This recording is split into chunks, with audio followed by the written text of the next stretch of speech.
take a seat. We'll call this meeting to order this evening. And once our secretary gets done with their slips, we will have roll call whenever you're ready, Alice. Frank Burrow. Here. Bruce Forrester. Here. Mike Pratt. Here. Steve Opie. Here. Tom Tassler. Here. Thank you. We were handed the minutes of the last meeting, which was last Wednesday. Is there any corrections, or does anybody care to approve those minutes? So moved. Is there a second? I'll second. Second by Bruce. All in favor, say aye. Aye. Opposed, same sign. Motion carries. I think this takes care of our opening business. We will turn the meeting over for the continuation of the hearing to Judge Slavin. Thank you, Mr. Chairman. Give me just a minute here for organizing half sheets of this guy.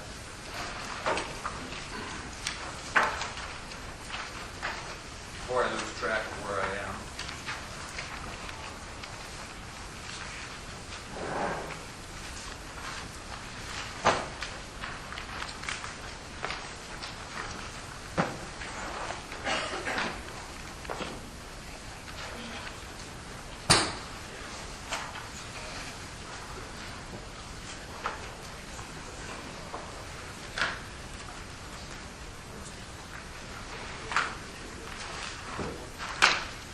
All right. Good evening, ladies and gentlemen. Welcome to a new week.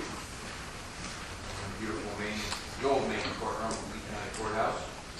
I know there are some folks here who have not been here before.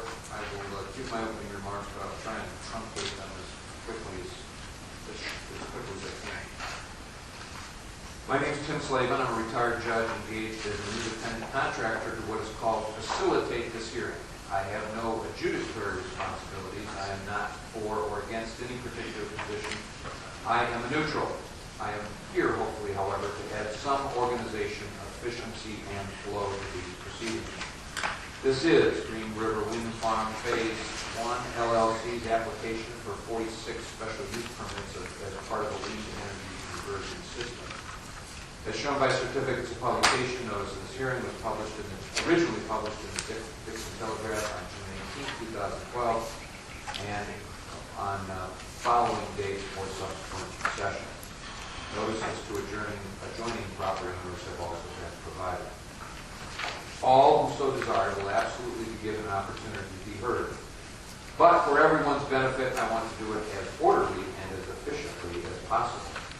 There are many possible reasons for anyone's appearance here this evening.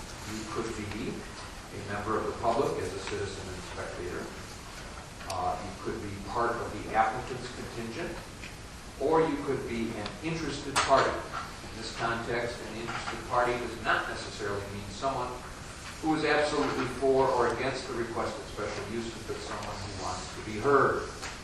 If you do want to be heard, you will fall into any one or more of three categories. You want to be able to cross-examine witnesses, but please, that's just the time to ask questions of a witness, not to argue with him or her. Everyone wishing to cross-examine will be given one opportunity to cross-examine each and every witness. Number two, you could be, and that's the important stage tonight, you want to give testimony. This means you desire, under oath, to testify to facts relevant to the board's eventual decision. Such is not the time to describe your feelings or announce your opinion, but to aver facts, and you are under oath and subject to cross-examination. Everyone so wishing to testify will be given one opportunity to do so. Or third, you could fall into a category of someone wanting to make a closing statement. That is your opportunity to tell the board how you feel, or give them your opinion based on the facts adduced during the whole hearing process as to what their decision should be. Everyone so wishing to give a closing statement will be given one opportunity to do so. Excuse me. Again, everyone will absolutely have a chance to be heard. However, in order to add some semblance of organization, there were and are three half sheets available to sign up to participate. One indicating your wish to testify, another your wish to cross-examine, and the last indicating your desire to give a closing statement. These were and are available from Alice Hinkle. signing up is not a prerequisite to testifying, cross-examining, or making a closing statement, I will initially be calling on folks using those sign-up sheets. Only after exhausting that list will I invite others to testify, presuming I remember, right, Mr. Kimball, to cross-examine or give a closing statement. Please note that once you've signed up, you will not have to sign up again, as I will keep those sheets current throughout the proceedings.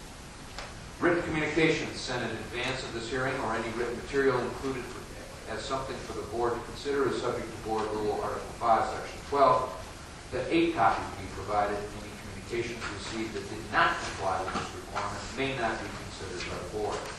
Those communications received which do conform are marked now as Exhibits 1 through 63. And each board member has a copy and another copy made as part of this record. The chronological progress of the hearing in short version. The applicant had an opportunity to make opening remarks. The applicant presented their testimony, witnesses one at a time. After each of the applicant's witnesses, the commission and then interested parties had an opportunity to cross-examine those witnesses. We are now at the stage where interested parties have an opportunity to present their evidence. I will place each witness under oath.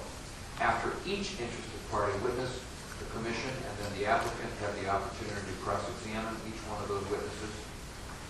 Each side, after the presentation of the interested parties' fact testimony, each side, the applicant and interested parties, have the opportunity to present rebuttal and surrebuttal witnesses. And then finally, the last stage is the opportunity for all, the applicant and interested parties, to give closing remarks, closing statement, closing arguments. Some sub-rules. As you may have heard, each session has a time limit under the zoning board's rules of 2.5 hours. We certainly don't want to cut off anybody right in the middle of something, so I would certainly make a reasonable effort to let someone finish a particular stage when the time limit has been reached. I also have the discretion to call for short recesses, which we still have not done, but nobody's given me too much grief about that yet.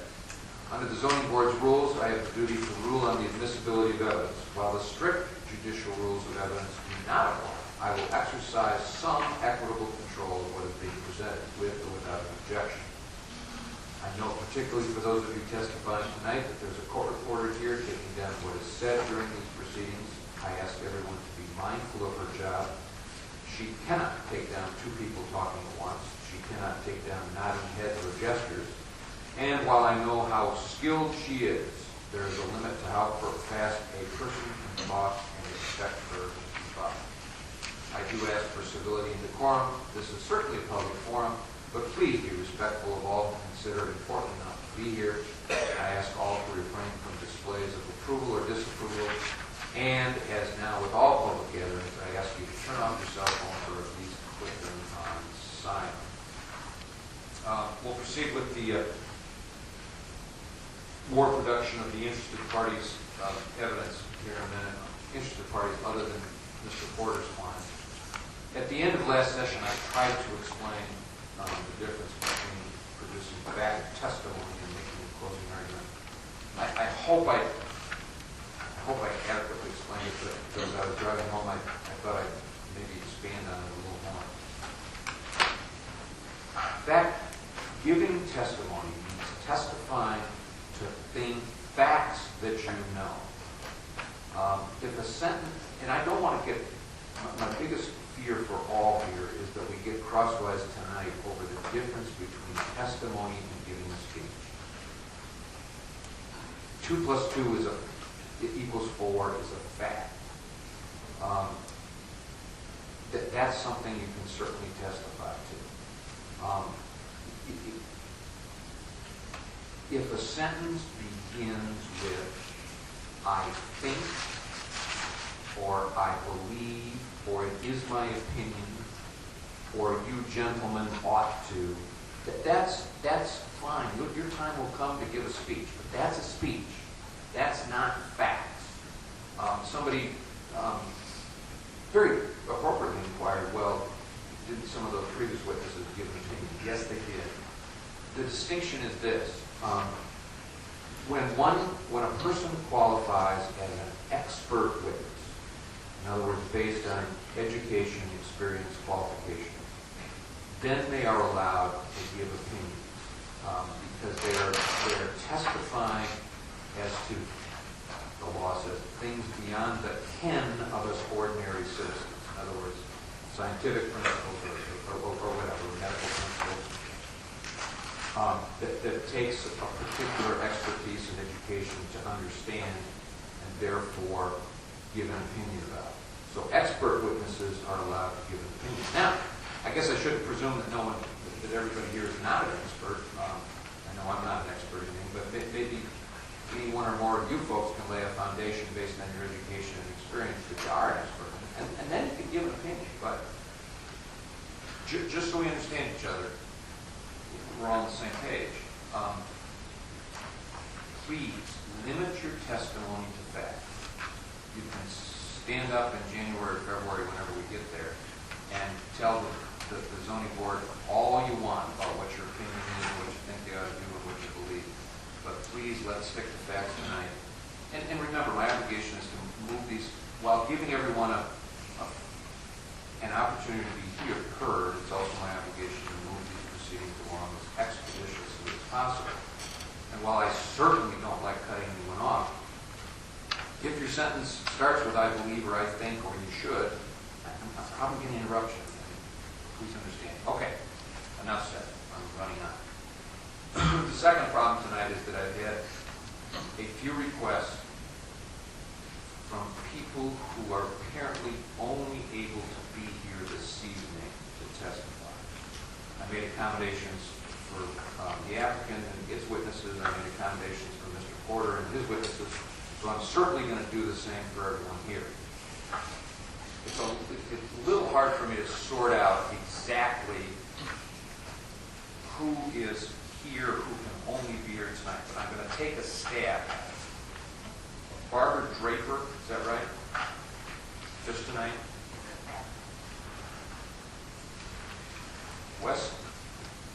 Wesley Engelhardt, just tonight?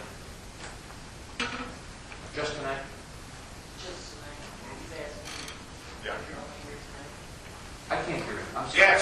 Okay, thank you. Marie DeSummer, just this evening, right? Yes. Excuse me. Kim Nelson? Yes. Mark Bresson? No, I can jump on that. Okay, thank you. Gail Barnacle? Yes, just tonight. Kim Schertz? I may be able to come tomorrow night, tonight, or tomorrow night. Okay. Ann Donnelly? They're gone. Huh? They're gone. Gone. Yeah. Ed Donnelly? Same. Same.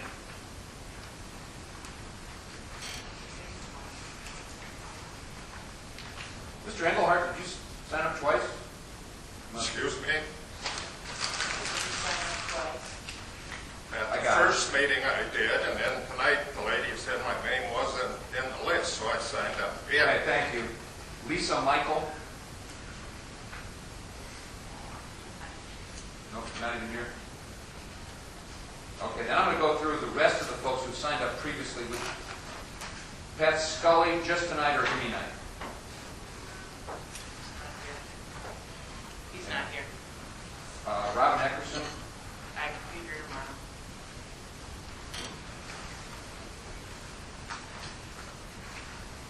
Take up all their time getting organized. Catherine Geither, Kendall Geither, you can go out other nights, right? Either night.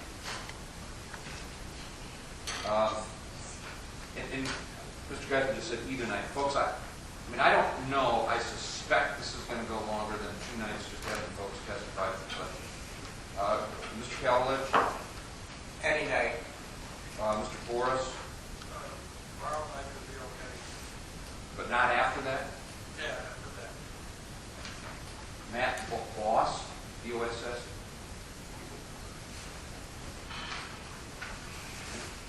Marcia Thompson? Okay. Mr. Robry? Any night's fine. Jim Timble? Any night, fine. Jason Jose, I guess it is, he's not. Bob Logan? Sir, I cannot be here on the 10th. Okay. Other than that, you're okay? Yes. Okay.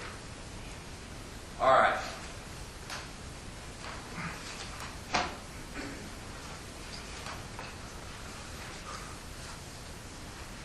Well, since I called her first, Ms. Draper, Barbara Draper.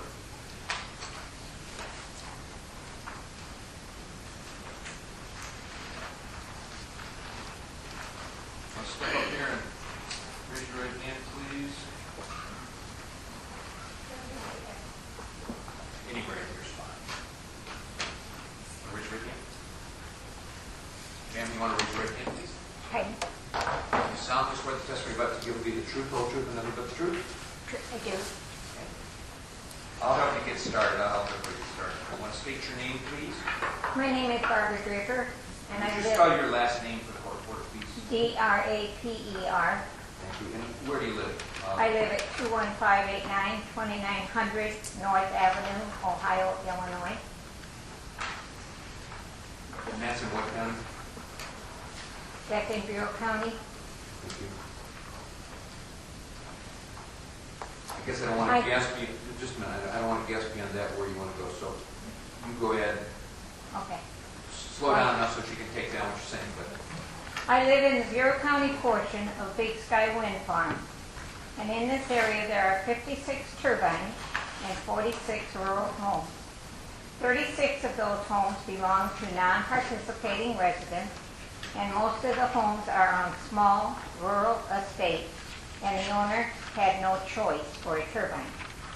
We could have had a turbine, but we chose not to have one on our land. I have 3 pages which I would like to present to the board.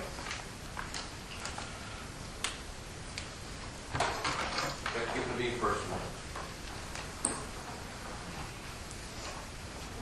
You got any copies of each? Do you have more than one, or is this your only exhibit? The rest of those are stapled together, Okay. Thank you. not for the board. Yep. Thank you.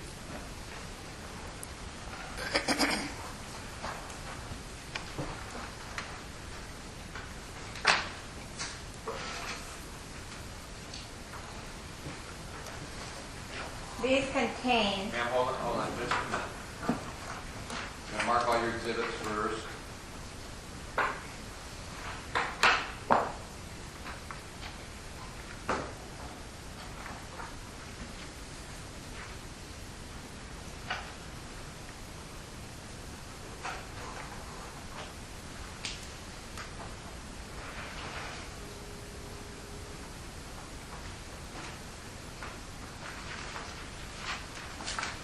I only see 7.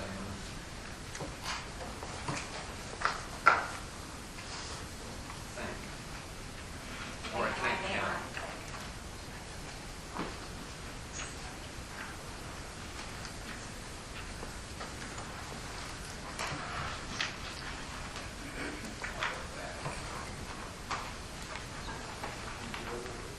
I got Doris. Here. Okay, go ahead. Okay. The first page is a plaque from Big Sky showing the turbines in Bureau and Lee County. Bureau County lies south of the blue line I have drawn on the map. I have marked the approximate location of our homestead in red, in which I put a black dot for my house. And from that dot, I drew a green circle with a radius of 1 mile from my house. Within that green circle are 12 turbines surrounding my house. The GPS measurements from Big Sky for 6 of those turbines range from 1,374 feet to 3,047 feet from our house foundation. The 2 pages on the back attached to it are pictures of turbines taken from various windows in my home.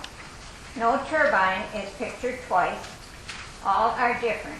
I have no window to look out without seeing turbines going round and round. We have noise and TV interference. But what bothers me the most and makes me nauseous at times and have pains in my eyes is from seeing so many turbines spinning, the shadow flicker in our home, and the shadows going round and round on our lawn and outbuildings. Even when not looking directly at the turbine, my peripheral vision picks up turbine movement as I'm working at my desk. I can close the blinds over my desk and eliminate that problem. However, blinds do not stop or keep out shadow flicker. I don't know how many people here tonight have experienced shadow flicker, but I was asked to come tonight to show the video I took about 10 days ago of the shadow flicker inside my home. This flicker is from turbine number 23, which is located by Big Sky measurements, 1,620 feet southwest of our house foundation. Kathy, would you show the video?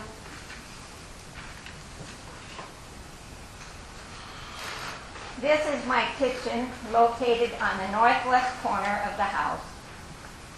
This is what shadow flicker looks like. The flicker fills the whole room. It is not just a shadow on a wall. This flicker goes throughout my entire home, upstairs and down. Note the flickering even on the soffit above the windows where the flicker is coming in. There is no place in the house to get completely away from it except the bathroom with the door closed. A few days ago, that is where I stayed because the pain in my eyes, which I believe was caused by the flicker. My eyes were fine once I got away from the flicker, but if I went back to the kitchen, they started paining again. The flicker may have been even more intense that day than when I took this picture. This goes on for 20 to 45 minutes a day.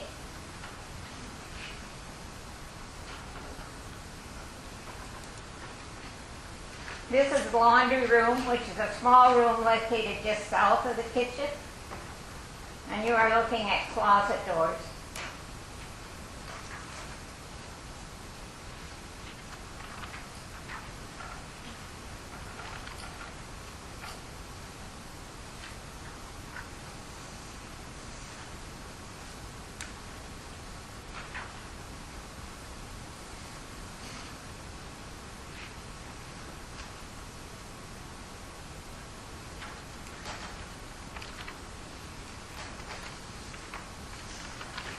I didn't take any pictures of my upstairs, but yet you have the same flicker upstairs down.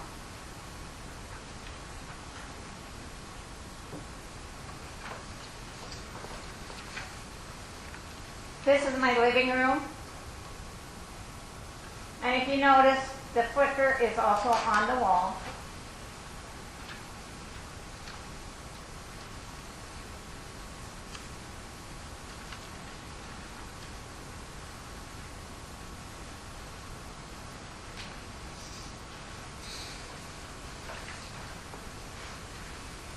The next one is looking outside from the living room window. It shows the moving shadow is from the turbine, while the shadows of the trees do not move. This is also the shadow which is going across the west and south side of our house and creating the shadow flicker inside.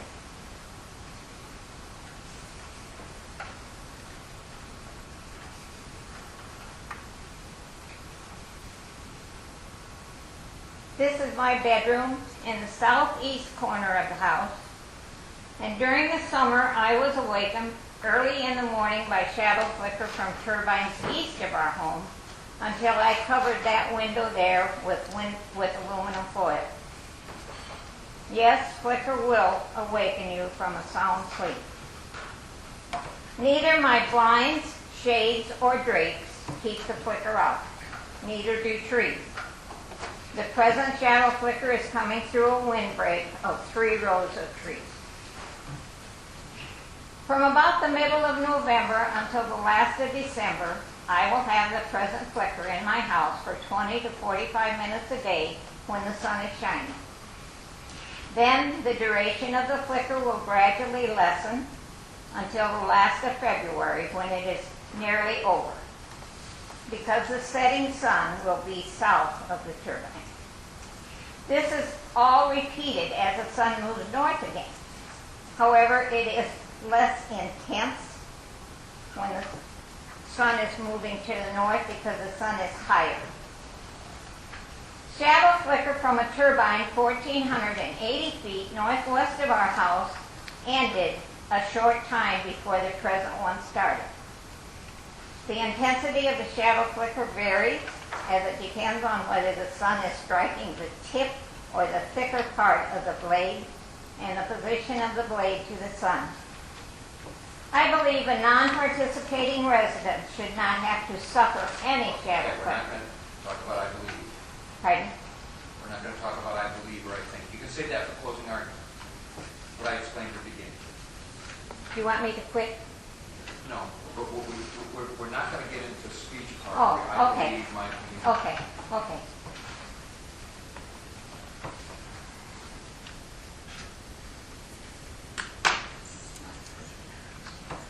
Before Big Sky was erected, one of the developers told me I may have shadow flicker for 2 to 3 seconds a year. Can I prove he said that? No, because I did not have him sign a statement to that effect. Does anyone have any questions? There may be questions. But, okay, that's the end of your testimony. Thank you. Commission members first. Questions of this witness? Mrs. Draper, how many different turbines cause shadow flicker where you live? How many different ones? Yeah. Well, the two west of me, and then the ones east, but I cannot pinpoint which one is showing the shadow flicker from that. And they are 1,400 plus feet away from your house and 1,400. Okay. Go ahead. Is that that's the end of Mr. Mosley? Mr. Bassler? How are you doing with the noise? Is there much noise issue with them too? Yes, there is noise. I have poor hearing, so it doesn't bother me as much. When my husband was living, many times he went outside because he thought the pump was running. And when you're outside, they are noisier because I think the sound bounces off of the machine shed, a metal building. I can only remember one time when they kept us awake at night, and that was right after they went in. Have you talked to Big Sky about this? Yes. And they've offered no satisfaction? They are mitigating the problem. What does that mean? I don't know. Okay, Is that it? that's all for me. Mr. Pratt? No, no question. Mr. Forsley? No questions. Thank you. All right. Interested part, okay, excuse me.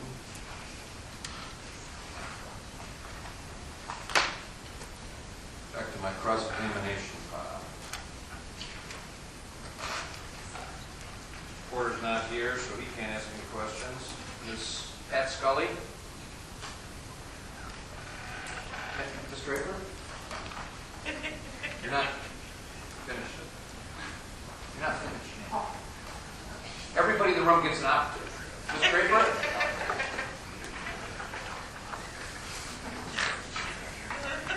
I think you don't understand. Everybody in the room gets to ask you questions. We've only been through the commission. Just have a seat. Just back where you were, and we'll see if anybody else has any questions. They're going to ask you. Robin Atherson?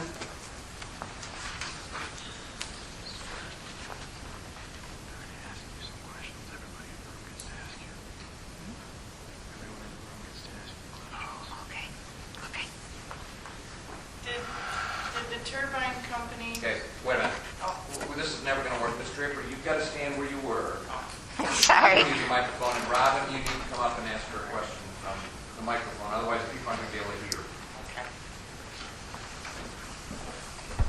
Did any of those folks that put the turbines in, did they tell you, or what did you say they said about the flicker, that you would only Well, have? one at a meeting told me I would only have it 2 or 3 seconds a year. Yeah, I knew that wasn't correct, but I never had him sign the statement. right. And so you say one just finished that was giving you flicker, and now another one is starting in? There was a span of a few days, a couple of weeks between. Right, from when the sun starts moving across the sky through the seasons. And so when this one that's flickering now, will there be more after that? No, when this one is done, I will be free of it for a while. So in your estimate, how many months do you deal with flicker each day in a row? These 2 that I've talked about today are the longest. And through the rest of the year, you might have it for a couple of days for a shorter period of time. I did start writing it down when it first happened, but I didn't look at my notes before I came up here tonight.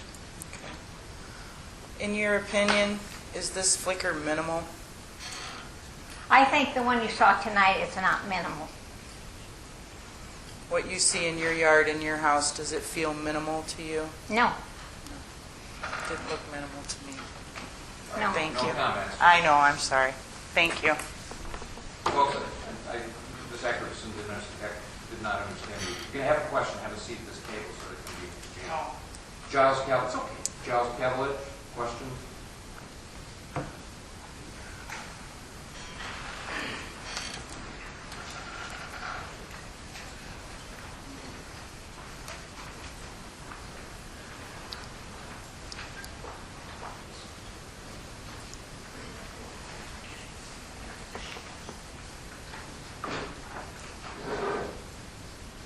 Hi, Ms. Draper. I How long have you lived in Ohio? Or I should say, how long have you lived at your present address? don't- Over 50 years.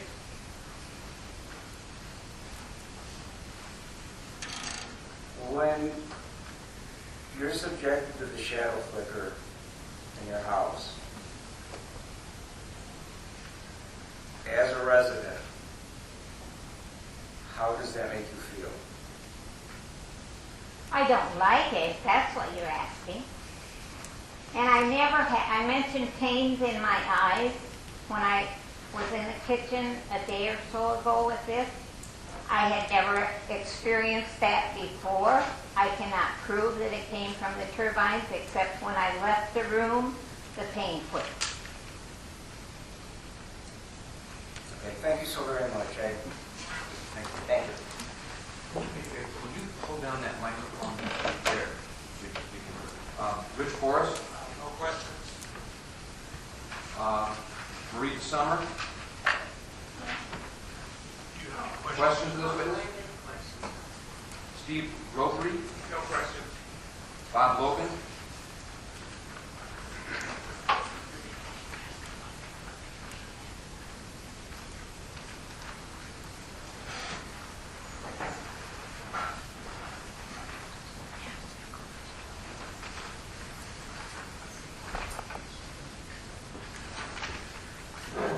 Mrs. Draper, you said your address is in Bureau County, is that correct? Yes. Ma'am, did they do a pre-analysis of your home prior to the construction of the, like a modeling study? Not that I know of.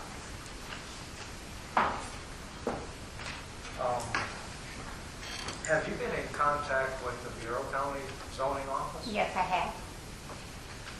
What was their response to your predicament? Well, I'm not sure that's relevant. What another bureaucracy did. Oh, all right.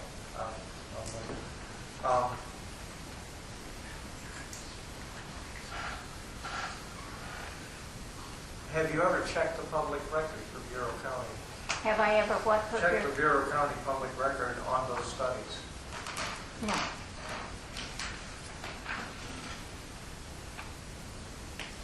Do you know that it is a violation to exceed the model if it was ever done? I don't know. Can't give you advice, but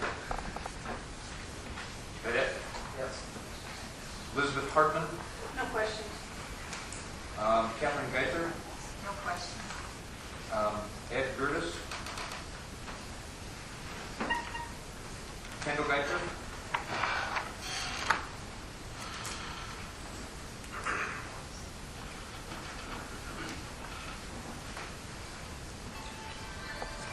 folks, please. The video where you show the shadow flicker in the bedroom, were the shades closed, where the shadow was coming through? Yes, but I can't tell you for sure if it was coming in the south bedroom window or if it was coming from the family room through the door. If it was coming through the window, were those shades closed? Yes, those shades were closed. If it was coming from the family room, it was coming from another room then into the bedroom? Possibly. Okay, thank you. But those shades were open in the other room. Okay. Thank you. Dean Gelden, Nancy Timball, No question. Jim Timball,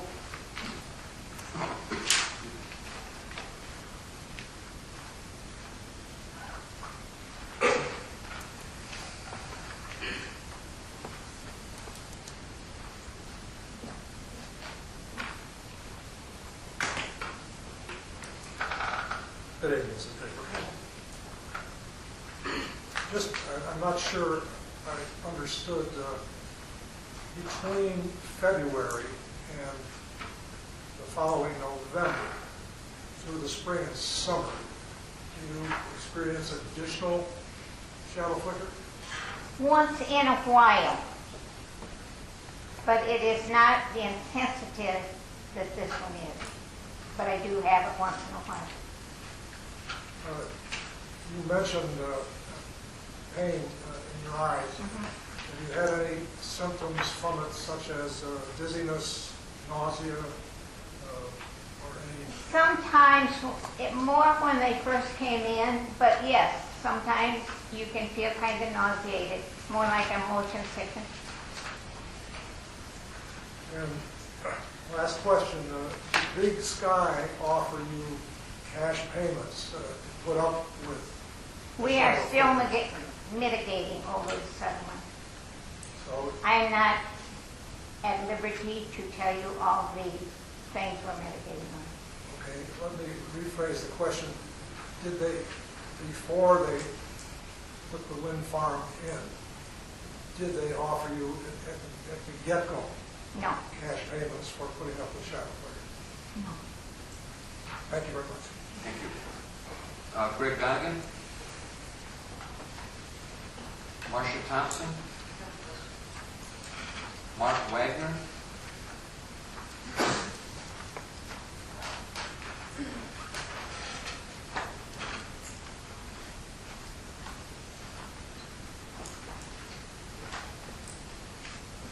Hi, Mrs. Draper. Would you say that you enjoyed living at your property more before the wind turbines were put in? Definitely. Would you say that your sense of well-being on your property is less now than it was before the wind turbines were there? Yes. Okay, thank you. thank you. Thomas Steffen, David Eckerson, Jose Ware, Karen Kenny, Julie Van Laar, Brian Van Laar, Tony Savino, I think it is, Kim Schertz,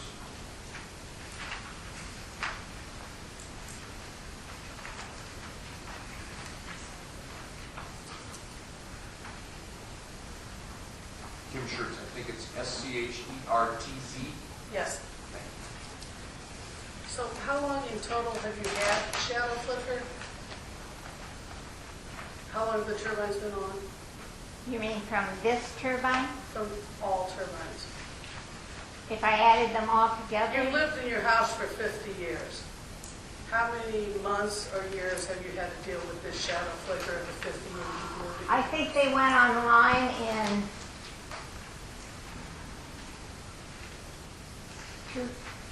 the latter part of 2010. Okay, and how long have you been mitigating? Probably a year and a half or two.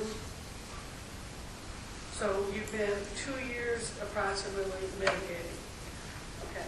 Do you know of anybody else that has had successful mitigation and what that has encompassed? Has anybody else successfully mitigated and got this problem solved, to your knowledge? I think some of them have come to a agreement. Okay, but they're still dealing with the shadow flicker, Yes, even with a mitigation agreement. right. They didn't turn the turbines off. Okay, thank you. Thank you. Other interested parties, that's other than the applicant, who weren't, whose names I didn't just call, want to cross questions in this regard? Okay. Please. Thank you, Judge. Mr. Draper, I want to make sure I understand this exhibit to the 69. Four. That's a four. That's a poorly drawn four. Just so the record is clear, and we took your copy, so I'll give it back to you. I don't need it back. Okay. The green line, the green circle, that's the mile, is that what you said? It's a radius of a mile. Okay. And, Oh, it would be a radius from that point. and none of that gets into Lee County, is that correct? This is just Bureau County that I'm concerned with. Right. Is the blue line, the dark The blue blue line? line, below the blue line is Bureau County. Barbara, it helps if you stay behind the mic, that way she can hear. There's a lot of But I people in can't this hear one. you. It's easy, yeah. It's easy to approach, but And do you know how many miles you'd be from the proposed new wind farm? From the proposed, The Green River proposal that we're here about tonight? from Your house, do you know how far you'd be? from the shadow flicker that I'm getting, No, from the proposed project. I don't understand your question. Well, we're here tonight for a proposal for a wind farm in Lee County. Okay. Do you know how many miles you would be from that? From Lee County, I'm 1 mile. No, do you know how far you'd be from the proposed project? No. Okay, thank you, that's all I have. thank you. Now you may step down. You're done. Marie DeSummer.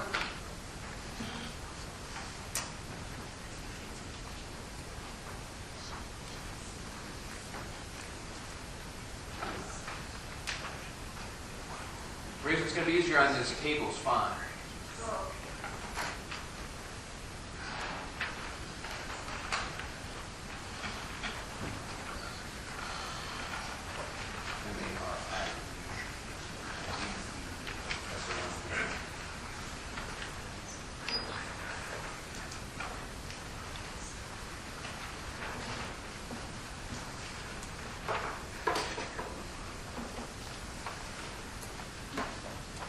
Okay, Marie, I understand it's hard for you to stand, so from there, you just want to raise your right hand, please. Do you solemnly swear that or affirm that the testimony about you give to be the truth, whole truth, and nothing but the truth?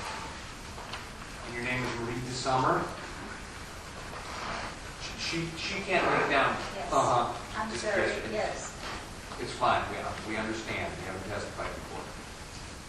What's your address, please? 688 Baseline Road, In, Walnut, okay, and is that in Lee or in Ohio? I mean, in Lee or in Bureau County? we're the southern extreme of Lee County. Right across the road is Bureau. Okay, thank you.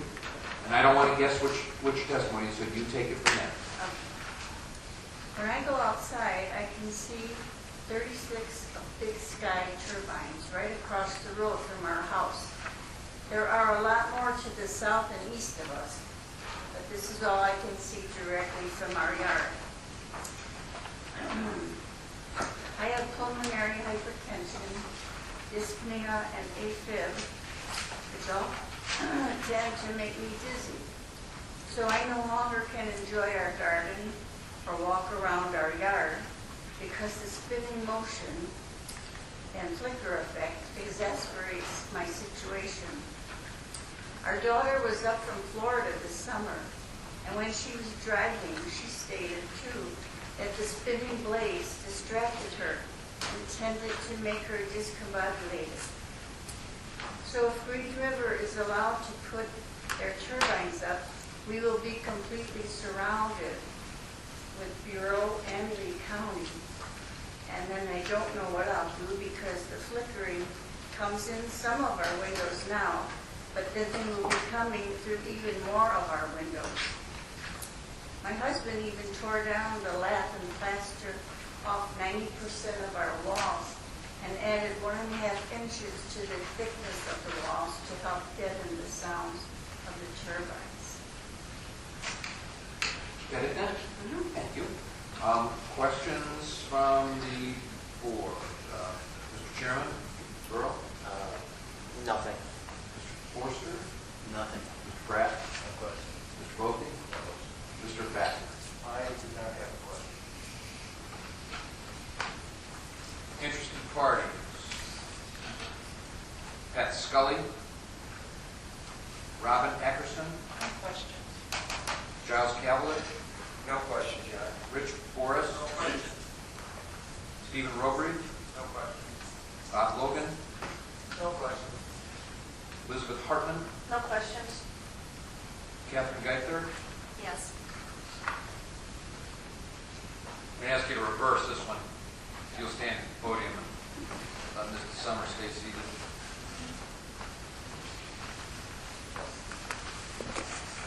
Good evening, Mr. Summer. You mentioned to get rid of some of the noise. Your husband took off some lath and added extra insulation. Was that a project you had planned before wind turbines, or was that expense only because of wind turbines? Because of the wind turbine. Were you... Well, we were going to tear, redo some of the walls because they have that popcorn stuff on it. Then because of the turbines, he just added more insulation because of that. Okay, did that stop the noise then? Pretty much when you're inside, unless you open the windows or something. Thank you. You're welcome. Ed Curtis? Kendall Geithler? No question. Dean Gelden? Nancy Timble? No, sir. Jim Timble?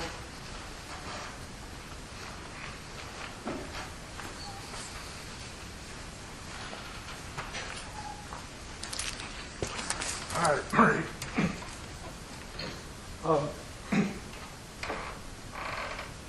I believe also, and correct me if I'm wrong, but does not your husband have problems working in his metal shed because of reverberations and of noise? Right, it bounces right off. And how long at one time is he able to stay in the shed before he has to exit to get away from the vibrations? I would say a half an hour, and then he comes in, and then he'll go back out and back and forth. Try again. Have you considered selling your home or tried to sell your home to get away from the misery that you and your husband are suffering?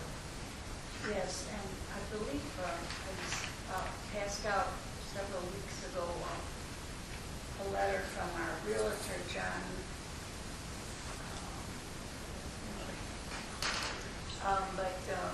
stating that it's very hard to sell your home because of the turbines, and that he has been a realtor for 30 or 40 years in that area, and a lot of people just say they don't want to live by them.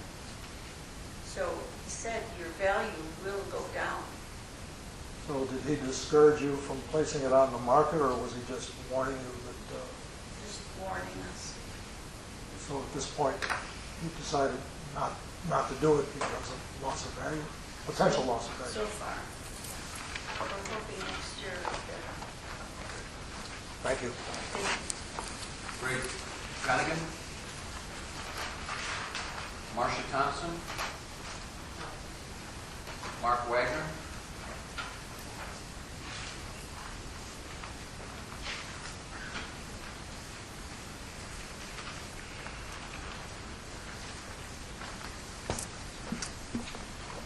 Mrs. DeSummer, did you say that you have some health problems related to the wind turbines? No. You don't? Not related, but they exasperate my medical condition. Did you happen to see a doctor about that? Or, About what?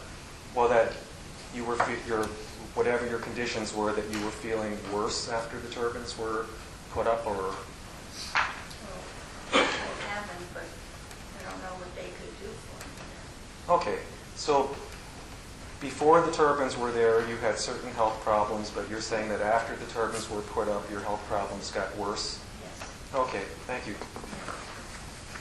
Thomas Steffen? David Eckerson? Jose Ware? Karen Kenny? Julie Van Laar?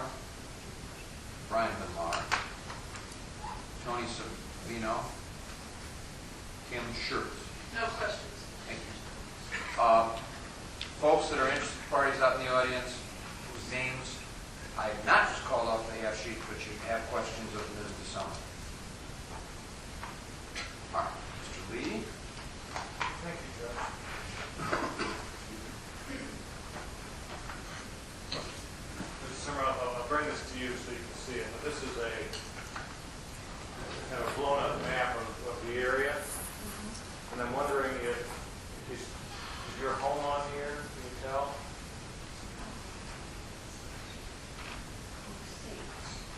Sage turns into baseline. There's the between. Sir, please don't do that. She's under oath. She's under oath. She's the one under oath. She's the one testifying. She doesn't read the map, but. Well, then, that's part of taking a stand. There's Pump Factory Road. So this is baseline. So we're right there. See if oh, okay. Pump Factory Road, and we're here. Yeah. We're somewhere right here.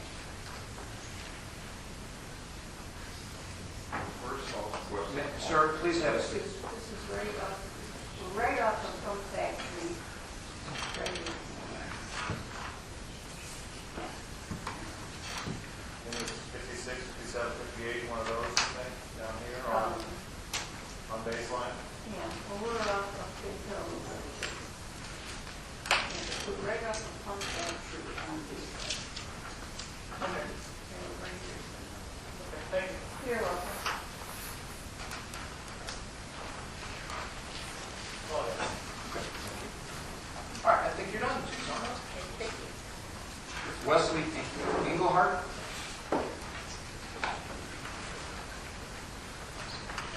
Your choice, podium or table, your choice.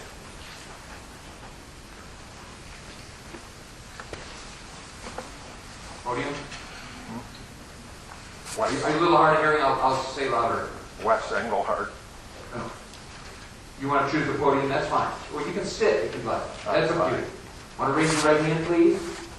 Do you solemnly swear or affirm the testimony you're about to give you the truth, the whole truth, and nothing but the truth? Yes. Okay. You want to pull the microphone close to you? As best I can. How do we get started? State your name. Wes Engelhardt. We just want to spell your last name for the court, please. ENGLEHART. And what's your address, Mr. Engelhardt? 577 Zimmerman Road, Compton, Illinois. What county is that in? Uh, And what county is that in? Lee County. Okay, take it from there. Tell us the facts you want to tell. Take it from there Okay. and My name is- articulate the facts you'd like to hear the board, have the board hear. My name is Wes Engelhardt. I'm from Compton, Illinois. This past year, Goldwind, a communist Chinese company, put 72 windmills in Brooklyn Township. We were originally only supposed to have 32, but with some other companies, but then Goldwind come along and said they didn't have big ones, so they put 72 in. About 8 or 10 years ago, we signed up with a group from Sublet. They were going to put some of the first windmills in, so we signed up with them, thinking they were a local group, we could trust them. They ended up put some in Sublet and then some down by Mendota. That couple proceeded to sell our leases off to Mainstream, who sat on our leases for a couple years, told us they were going to be building, going to do a lot of big things and everything else. Then they turned around and sold our leases to Goldwind. Goldwind come, oh, we're going to do great things, we're going to be fine, everything's going to be nice. Year ago, they come year ago, come in the spring, did some soil testing, run through our fields right after a large rain, making lots of ruts, and just driving helter-skelter all over the place, driving crops down. Then they didn't do anything till Labor Day.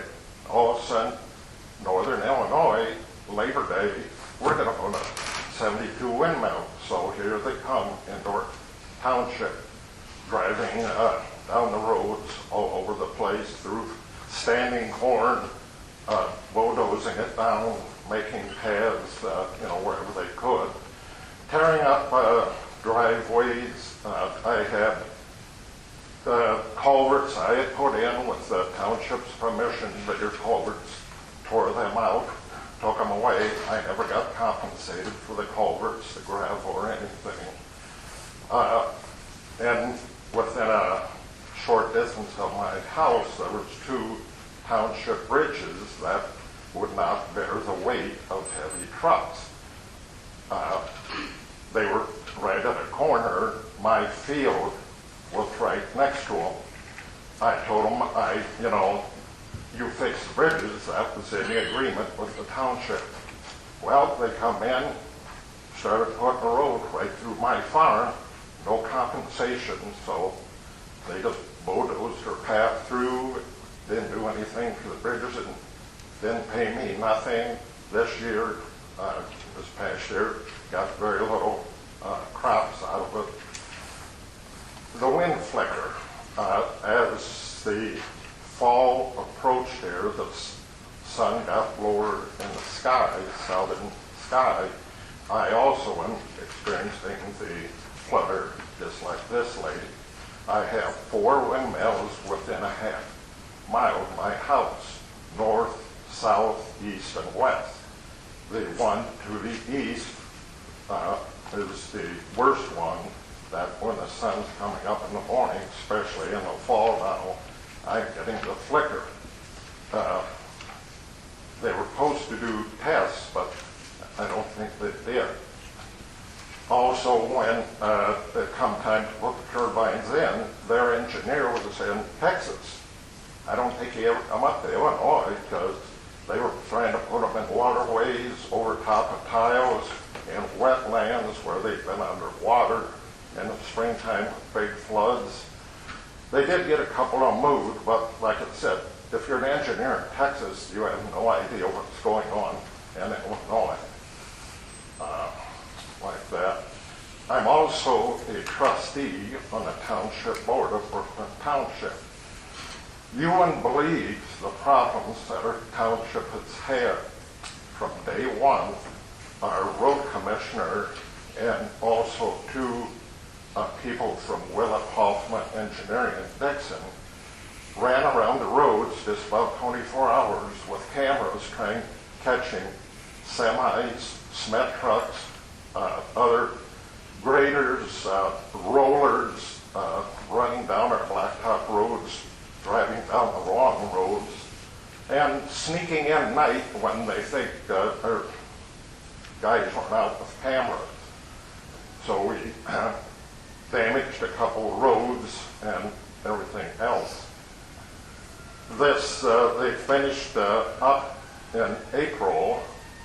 and left. Our gravel roads weren't repaired, our blacktops weren't repaired.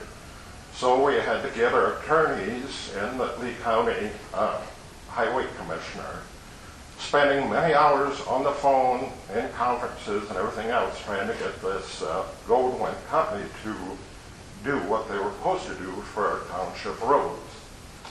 Finally, they came in and with a blacktop company. I don't know where they found it, but it wasn't the best one. And this is the thinnest piece of blacktop I've seen put past my house, and the worst chunk I've ever seen. We had a gravel road.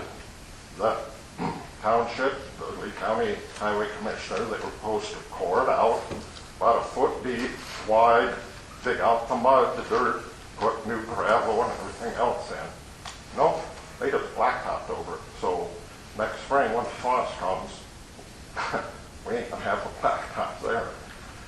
Now, other roads, they have refused to repair, so they had a $900,000 bond sitting in a bank, so our township is having to go after this $900,000 to help repair roads.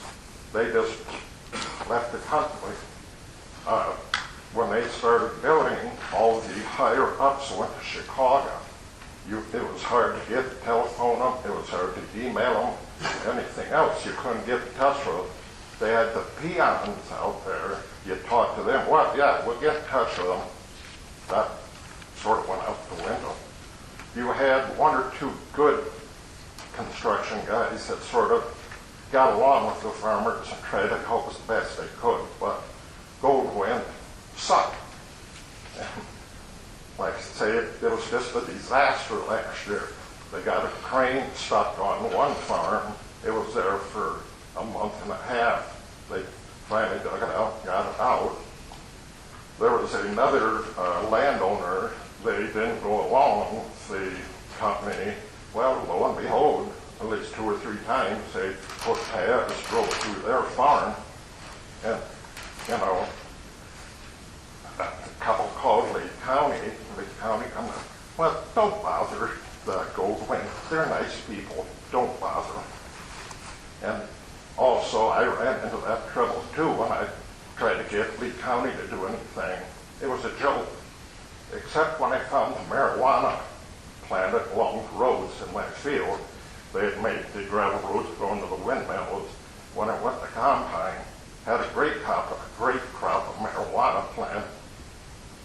So Lee County come and got that, put it in their trunk. What they did with it, I have no idea. But so, if anything, let's not have any more of these windmills. That's a speech. Any other facts? That's it. Thanks. Mr. Burrow.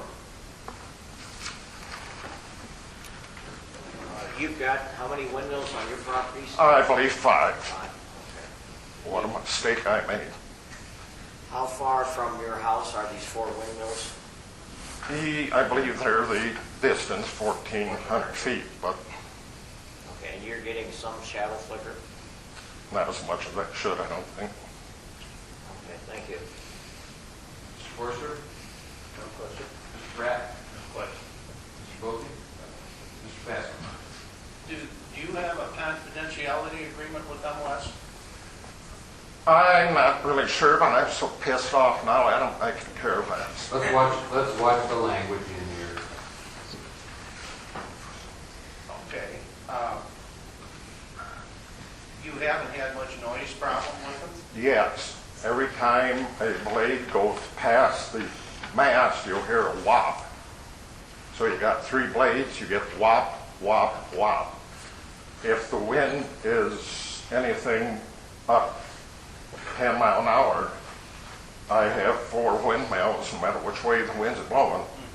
There's noise. There's also the hum. You have, with 72 of them, that's about a 4-mile east and west and about 4 miles north and south. There's 72 windmills. You can't get away from it, no matter what. Even on a calm day, there is a hum or a whop. That's all the questions I have, Judge. Thank you.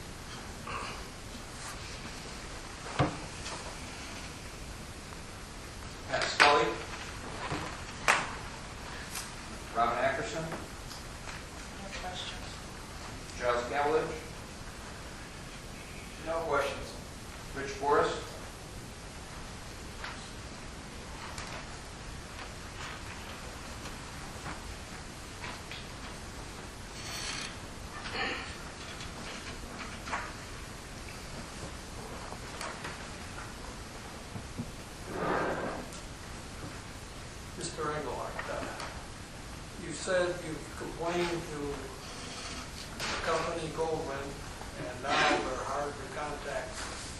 But you mentioned, as I recall, that you also contacted the county. Could you provide clarification on what contacts you made and what action was taken? When they were going through my property and when we, trying to get them stopped going through my property, Lee County announced it, don't bother them, let them go through. Okay, did you ever file a complaint with the zoning officer? No. No. Did anyone provide you any information on how to file a complaint with crop losses and whatever? We, last year, when we combined our crops, we figured up how many acres Goldwind had figured up their roads, where their roads went, where their power lines went, and everything else. But they didn't quite get all the acres in there. We had to correct them on a few discrepancies on that. Then we turned in for the bushels and also the acres. I think I had to go twice trying to get it. A couple people had to go a couple times trying to get it straightened out, how many acres, this and that, and everything else. Also, if I could, they tore up tile too and never told us. We had to get that repaired. Did you file a claim for that? We called Tyler. He come and fixed it, and it took quite a while for Goldwind to pay him, but they eventually did. You said they built a road through your land, your farm? Yes. I had a gravel road and a blacktop. The bridges are going on 50-some years old. They are not capable of handling big cement trucks and the big semis. It was in the agreement that they would, if there was a bridge, that they would repair them. My field was next to both bridges, which would have been a quarter mile. So instead of fixing the bridges, let's just go through his field, which they did. Did they pour gravel over the area they used for the roadway? Push the black dirt away. They come through with a machine that sort of digs up the dirt, puts a little cement in it, and sort of makes the machine sort of goes through, digs the dirt up, puts a little cement in and paves over it. Then they proceeded to run probably a couple hundred to a couple thousand trucks through there. Last fall, they come through and dug it back up. Well, this year, I've got pictures. I'm hoping to go through with an attorney, but my corn was nothing. I probably got 10, 20 bushel out of an acre. And who's to say it's a couple of years before I get anything out of it? And they're paying you nothing for your time? No. You The said- first, last year they did pay for that road, but now this year when I planted, it's the same thing. So it's going to be a couple of years before I ever get built back up to where it's supposed to be. You said, as I recall, contractor trucks just drove over your farmland would have caused compaction of the ground? When they first, in the spring, they came in, they went out and put a stake out in the field. Well, then the corn got up about 1.5 feet. Well, here comes this guy from somewhere. Must be out there. Out through the field he went. Well, pretty quick he found it, but it wasn't exactly the straight sprout. But the corn was up probably 1.5 feet, and this drove over it. Then, one time we had probably a 2 to 3 inch rain. So I had ruts, probably 1 foot deep out through my field. Tough.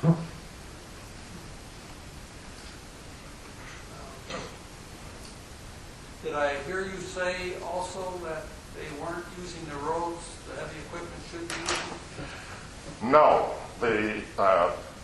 When they started, the road commissioner, the Lee County Highway officer sat down, had a map. These are the roads that the windmill company is supposed to use. Well, somebody got screwed up somewhere because they were going here and there.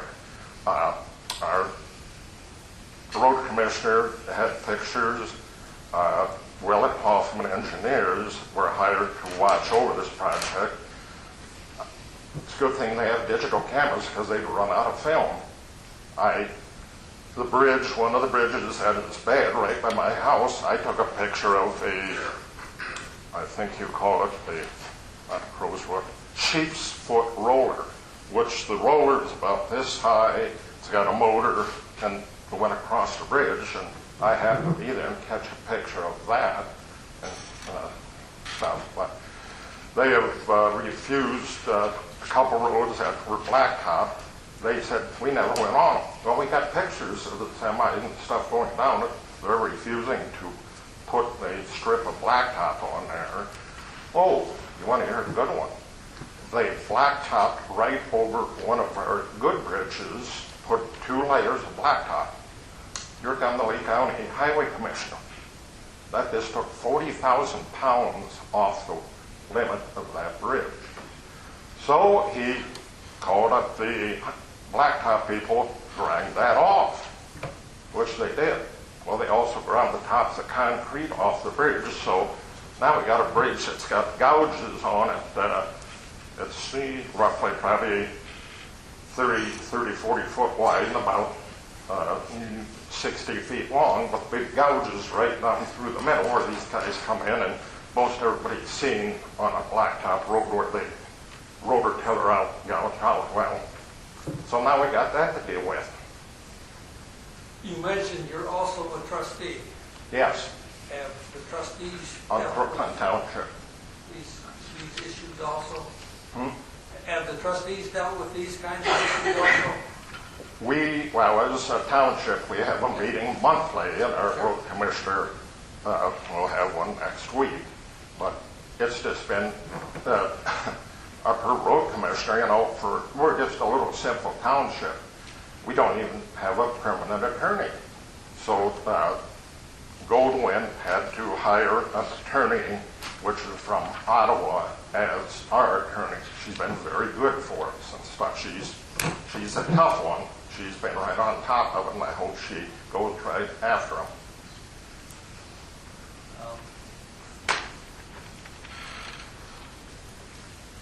You mentioned that there's a lot of roads that they've damaged that they refuse to pay. Yes. Gravel roads. We got the pictures, them driving down it. We just wanted like a couple inches of gravel down there to compensate for their compaction. They drove cranes across some of the blacktops, which made when you put a 1 million pound crane over blacktops, it squishes it down. And we tried to get them to compensate, there. And we also have one blacktop. They refused that. We ain't doing nothing to it. So, in your judgment, since you've shown you've had adequate background and experience with these wind turbines and the contractors, you think a lot of costs are being passed on to taxpayers who have to help maintain the roads and also farmers? At the moment, we're not sure. We don't have enough money to do it our own. I mean, we've sent letters back and forth, and at the moment they have this $900,000 bond sitting somewhere. So hopefully at next week's meeting, I'll find out whether we're going after it. They refuse to come back and do anything more, and you can't. The people we dealt with on site have been sent to Wyoming, sent to Texas, and everything else. The head guy sits in Chicago somewhere on Michigan Avenue, and can't hardly find him. So, no, we had heard they built one over by Sheb. We're not going to go there. Okay. Okay, thank you very much. Yep. Reed Summer? Mr. Rotary? No questions? Bob Logan?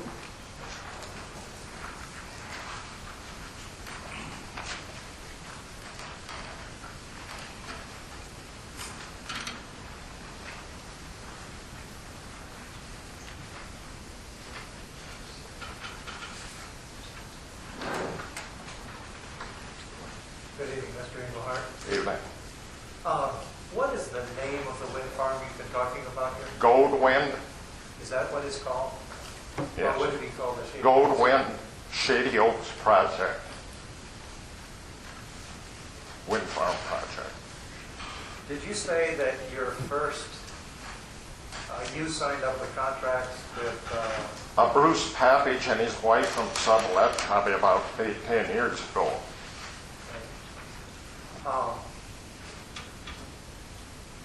do you know anything about what that project was supposed to entail? They started with the ones just east of Sublette, and then we were supposed to get the second bunch, which ended up down in LaSalle County. That was supposed to be, the first bunch was by east of Sublette. Then there was another, I guess, probably 20 or so went on by Mendota. But we were supposed, for whatever reason, he ended up in LaSalle County instead of us. Do you know what type of turbines they were supposed to use? No, it's been too long ago. And you said that they sold the project? They had kept our contracts for a couple of years, and all of a sudden turned around and sold them to Mainstream. Mainstream sat on them for a couple of years, told us, oh, we're going to be nice. Went, boom, they turned around and sold us to Goldwind, and it's been downhill since then. How long have you been on the Board of Trustees for Brooklyn Township? Probably 25 years. 25 years. Did you participate in any of the public hearings associated with any of these developments? Yes, I was probably up here when Goldwind first came up here and approached, but I was a little naive on how some of them companies operated, I guess. Did your township board take any type of position on this? No. How close is it to Compton? Is Compton in Brooklyn Township? Yes. Is West Brooklyn in Brooklyn Township? Yes. Do you have any idea how close the turbines are to those communities? Excuse me? Do you have any idea, being on the township board, how close those turbines are to the communities? West Brooklyn, it would be about 1 mile, I think, to the nearest one. Compton, probably half mile away, half to 3/4.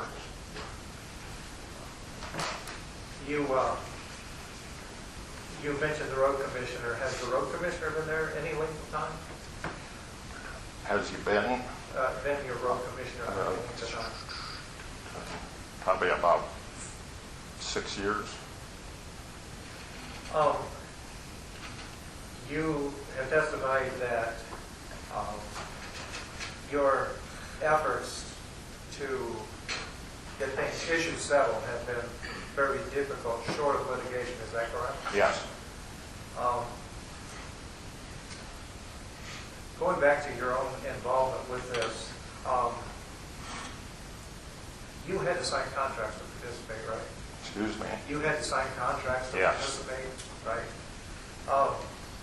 Did you have an attorney review your contracts? Yes. Who paid for that attorney? Who paid for the attorney? I did.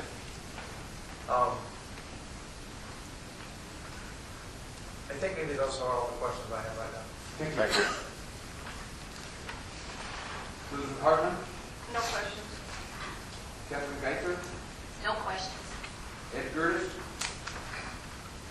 Kendall Geiser, No questions. Dean Gelden, Nancy Timball, No questions. Jim Timball, No questions. Greg Donegan, Marcia Thompson, No questions. Mark Wagner, No questions. Thomas Steffen, David Anderson, Jose Ware, Karen Kenny, Julie Van Laar, Brian Van Laar, Tony Sabino, Kim Shirk,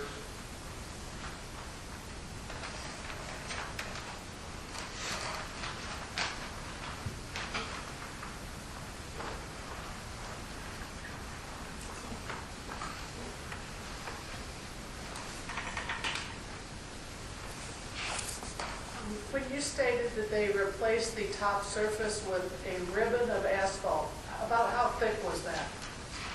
About 2 inches. 2 inches? And what was there before that? It was a blacktop, it was a tar and chip road that had been probably easily 30 years old. It had been tar and chipped every couple of years. So what was the previous thickness of that road? What was the previous thickness? Thickness, I As can't tell compared you. to the 2 inches that they replaced it with? I can't say the previous thickness. I'm More or less guessing than it's probably 2 an inches? inch. Okay. And then, that was legal in their contract. That was not one of the things you said they did illegally. That was in your contract that they would replace it with that. Yes. And you feel that the county's gonna have to incur extra cost when the first semi goes through that surface? To the blacktop roads? Yes. I don't believe it was a very good job. The company that did it was September, I think, when they're doing it. This is toward the end of the year. Okay, okay. And then when you were talking about the crop damage due to the compaction, are you able to talk about anything in your contract?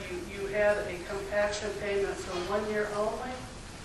I got paid last year, but this year, I got paid last year, but this year when I went to combine, I had nothing, and so. And how long is the life of your contract? How long will you experience that compaction? Of the contract? Yes, I that's think one at a time. Okay. How long is your contract? I believe 25 years.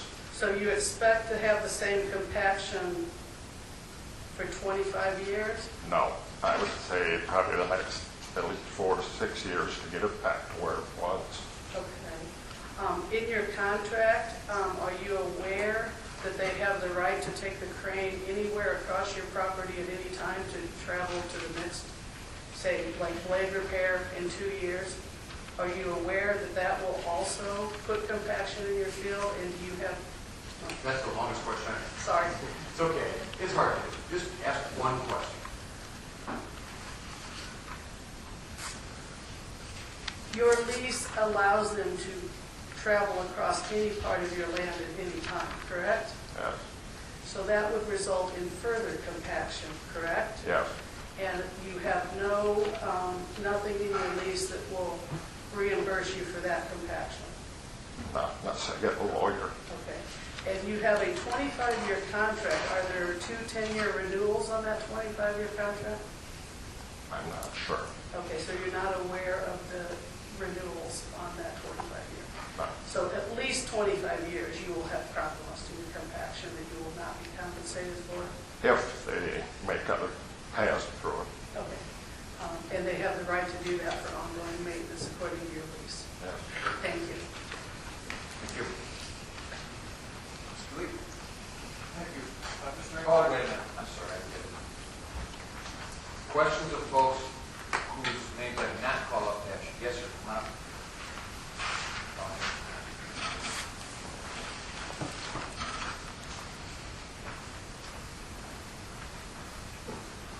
Does he have a seat? Want to state your name so the report can be fast? Mark Russell, Could you spell your last name? Presson.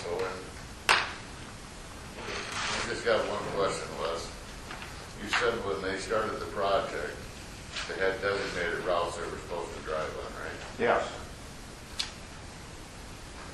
And they did abide by that. They drove on other roads. We have the maps. We have maps that are marked in colors. Trucks here, pickups here. Other roads are no traffic.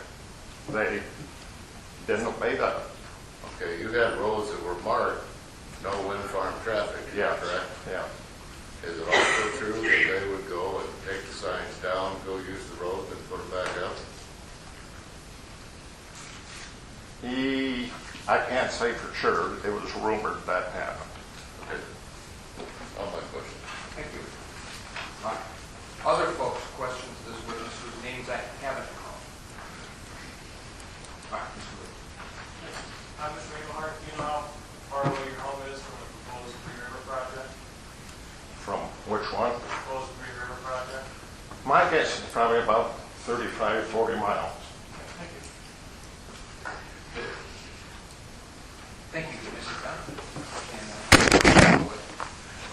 And, Kim Nelson?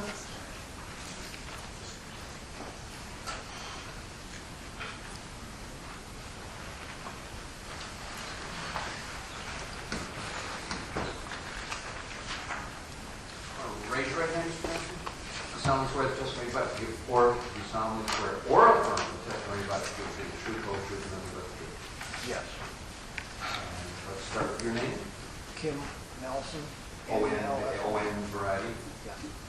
And your address, please. 323 Depot Street, Walnut, Illinois. And that's in what county? Bureau. Okay, go ahead. In spring of 2011, I found two gentlemen out on my farm at the center pivot, which would be... I want to get a little closer to the mic. It's a little hard. I understand it's hard to do, but it's a little hard for people behind you to hear. In the spring of 2011, I found two men out in our field on 4K farms measuring our center pivot irrigator. They were approximately 0.6 of a mile from the nearest wind tower site they had proposed. I asked them, I said, what are you doing here? They said, we're running a survey. I asked who we do it for. They said, that is confidential, we cannot tell you. I said, do you own your private property? Yes, we do. You have no right to be here. I told them, get off. I asked them about that, who their office manager was. I want to speak to him. He gave me a name, his card. I called him up. I asked him what were they doing.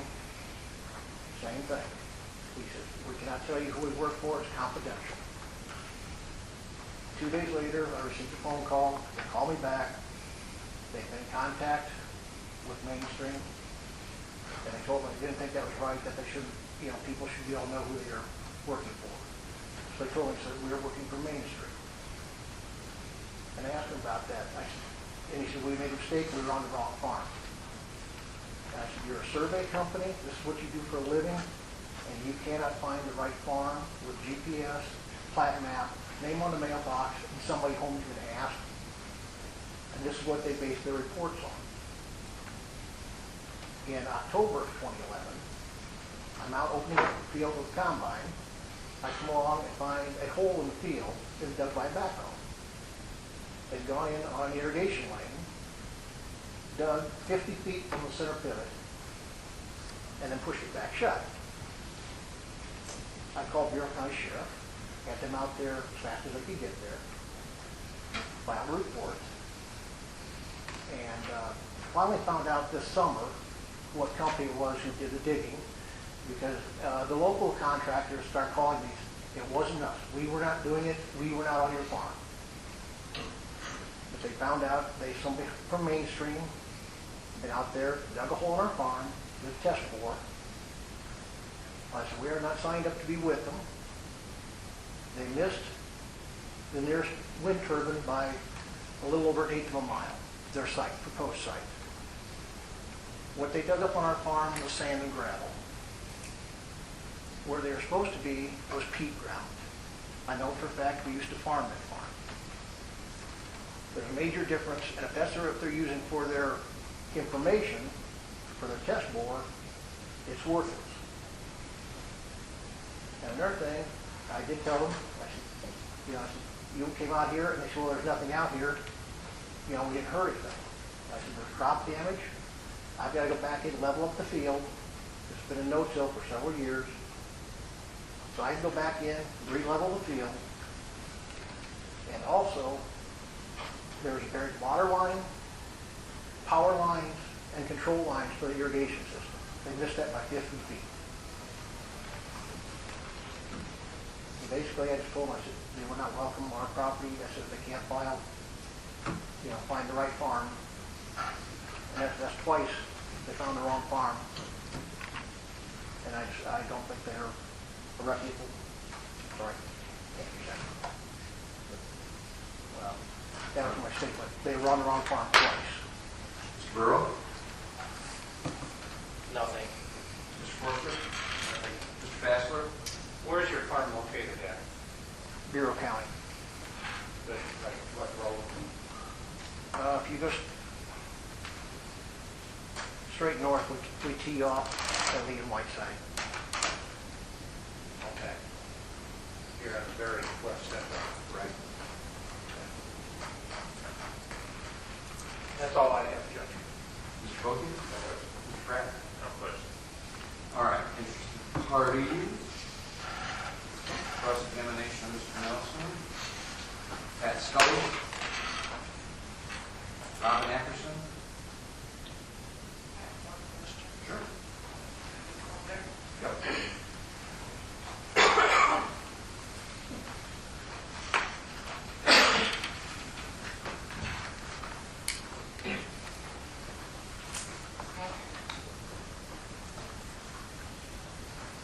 Did you say that you contacted Mainstream and complained to them that they were coming on your property without permission? Yes, I did. And did they make any effort to compensate you for the damages done to your property? The last time they talked to me about that was a couple of months ago in Bureau County when we were having hearings there. And they said, Mr. Nelson, what it take to make this right? They said, we'll be in touch. Have you heard anything from them It's since? been at least 2 months now since we had those hearings. And my name's in the phone book. They've got my name and address, phone number, and still they've not told us anything. And what was their explanation for the mistake? We made a mistake. We found the wrong farm. That was it. Just, we couldn't find the right farm. So we went out and got a hole. What would you estimate your time and materials to straighten out the hole that they dug? It's probably just a couple hours work. It's not that much, but it's just the principle of the thing. Was that where you made a crops plan? Yes, we did destroy some corn. Like how big an area would you say? It was a very small area. I mean, not very, very small area, but just the fact that, you know, size of a pickup truck.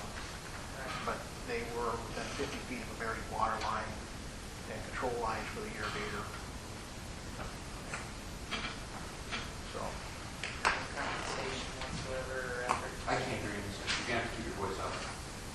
Say there was no compensation or an effort made to compensate you for any of it. no. Thank They you. said they would be in touch, and they have not. That's been over 2 months ago. Thanks. Giles Kevlin. No question. Rich Forrest. No questions. Marie DeSummer. No problem. Bob Logan.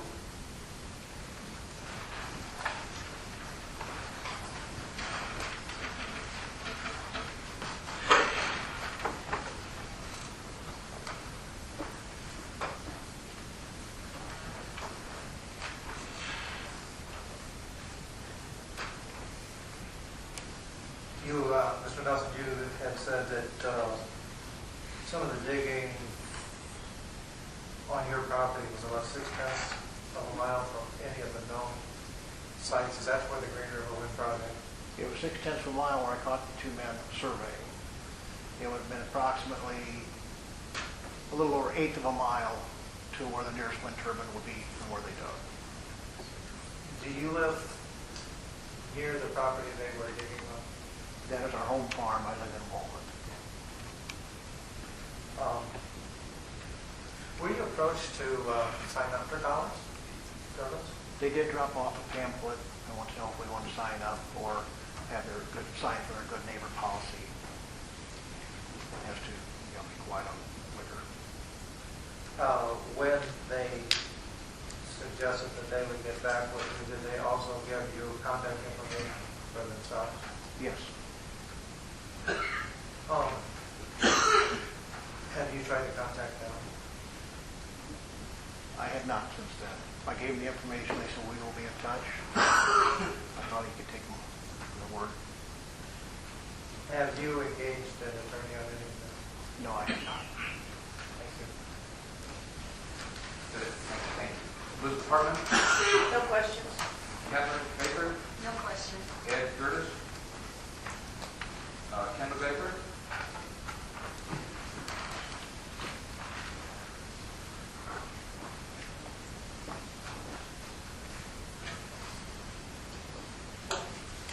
Originally, Mainstream had some wind turbines in Bureau County proposed. That's correct. And I think you said just a little bit ago that the closest turbine was how close to your farm? It would be approximately 600 feet from the edge of, from the property line. Thank you. Dean Gelden? Nancy Timball? No question. Jim Timball?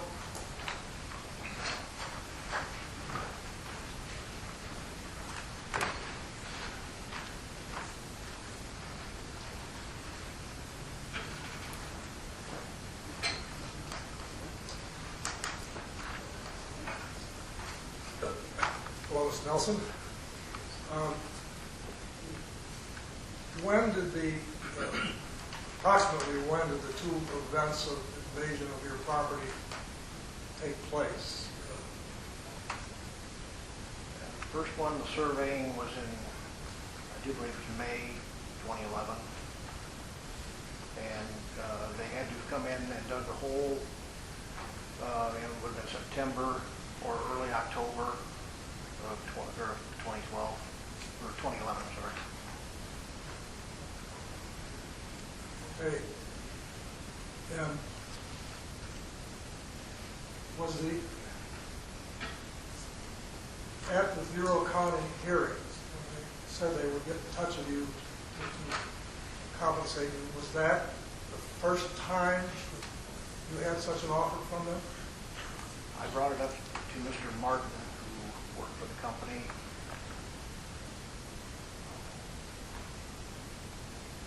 I can't remember when it was now. It's been several, I think it was almost a year ago. They were having hearings at Deer Grove at the time, and I brought it up to him at the time. Okay, so that was fairly close to when the actual damages were done. Yeah, it would have been late in the fall. Thank you, sir. Greg Donegan? Marcia Thompson? No questions. Mark Wagner? No question. Thomas Steffen? Dave Eckerson? Jose Weir? Karen Kenny? Julie Villar? Brian Villar? Tony Savino? Kim Shirk? No questions. Folks whose names I've not called, interested parties who have questions of Mr. Nelson. Seeing no hands, Mr. Lee? No question. Thank you, Mr. Nelson. Moving on, next half sheet I have for interested parties testimony, Gail Barnacle.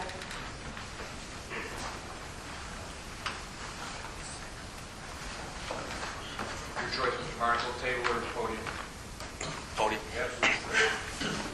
Raise your right hand, please. You solemnly swear or affirm the testimony you're about to give be the truth, whole truth, and nothing but the truth? Yes. Tell us by stating your name. Gail Barnacle.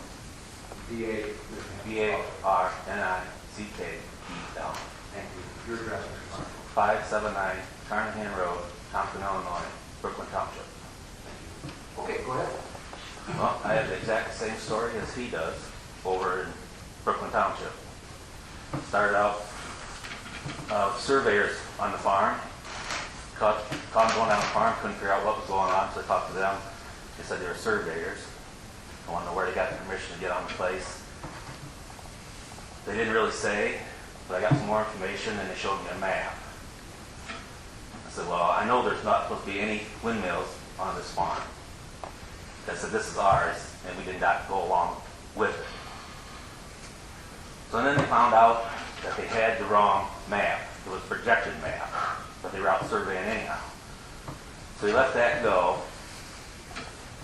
Then it turned into, we heard other neighbors having problems with trespassing. So we decided that to avoid all this, we did a registered letter labeling all the farms, took a plat book and highlighted them, telling them we're not interested, stay off. And we posted the farms well with no trespassing signs. Later on that fall, just before harvest, was going out checking fields, run across a farm that was damaged. Somebody just drove through it all over the one end, and here found out they come from one windmill going to another one, and we were not involved trying to get things taken care of. And it was just ongoing all fall. Once they started, we could not keep them off.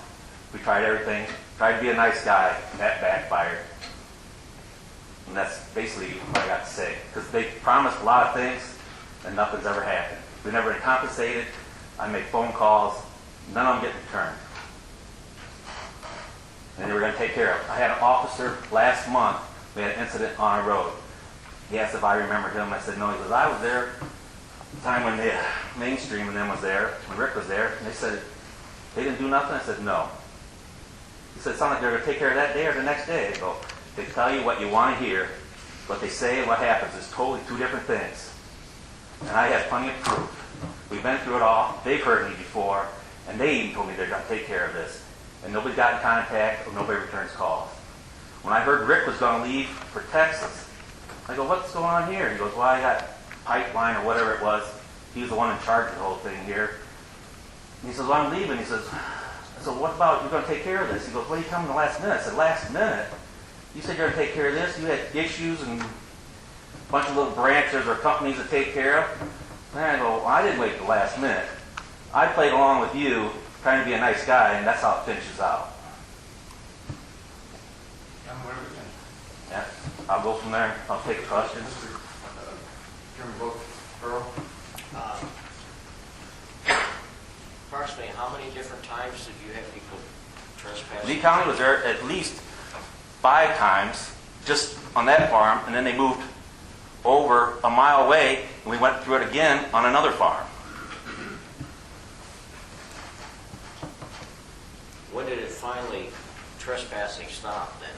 When they left, when we could see across the ground, and I got pictures of the last time, because it's pretty easy when there's no crops and everything's turned black. When the crane left, that was just about the end of it. That's all. Mr. Bassler? You haven't gotten any compensation then, right? No. And I've called Andy, and then Rick, well, he's gone now. I still have his number, but no.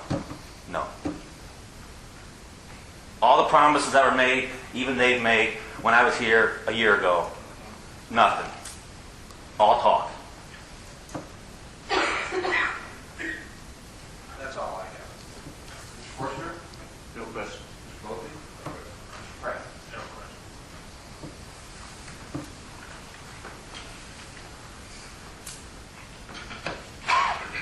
Pat Scully? Robin Ackerson? Giles Calvich? I think so this time, sir.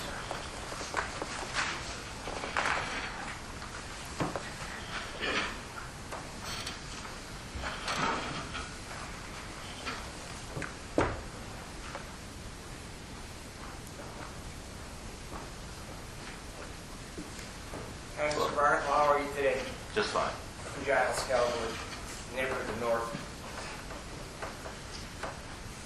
You mentioned that you were, to put it mildly, disheartened by some of the actions that went on throughout the course of the building of the Big Sky. Yes. Big Sky or Shady Oaks? So I was in Brooklyn Township. Shady Oaks Road is right north of me. Okay, Shady I Oaks. mean, we weren't against the project. What you want to do on your side fence is fine. Leave us alone. We had a problem with Please just answer the question. Are you dissatisfied with what was happening? to us, yes. Were you satisfied with the service recovery that was provided by Mainstream or Goldwyn? There wasn't. You contacted the sheriff's department, it sounds like, about 5 times for trespassing? It's on record, yes. Were you satisfied with the service recovery that may have been recovered from either the Lee County Sheriff's Department or the Lee County? They were trying to help me, but they couldn't tell me do legal actions or whatever, and apparently I didn't do things right, what I was told. So I'm not a lawyer. I don't know the laws, and I didn't do it right from what I was told. If this were to happen again, what would you do differently? Can I deny that answer? I really don't want to answer that. That's fine. fine with me as well. With that answer, I guess I'm done. Rich Forrest?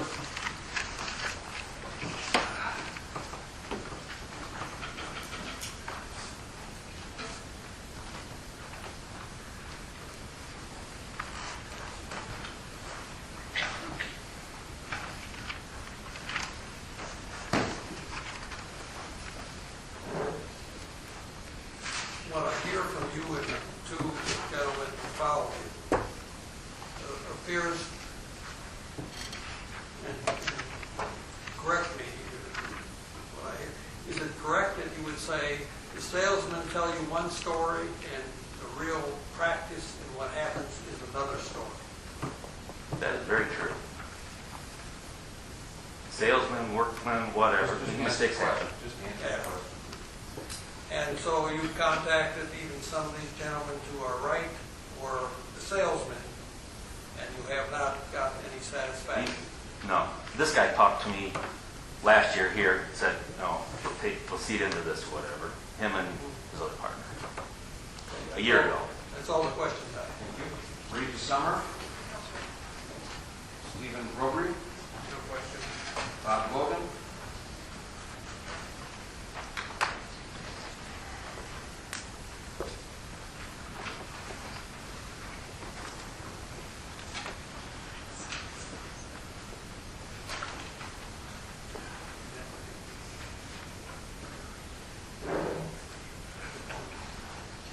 You mentioned that the sheriff's department responded to 5 or 6 calls at your property. Yes.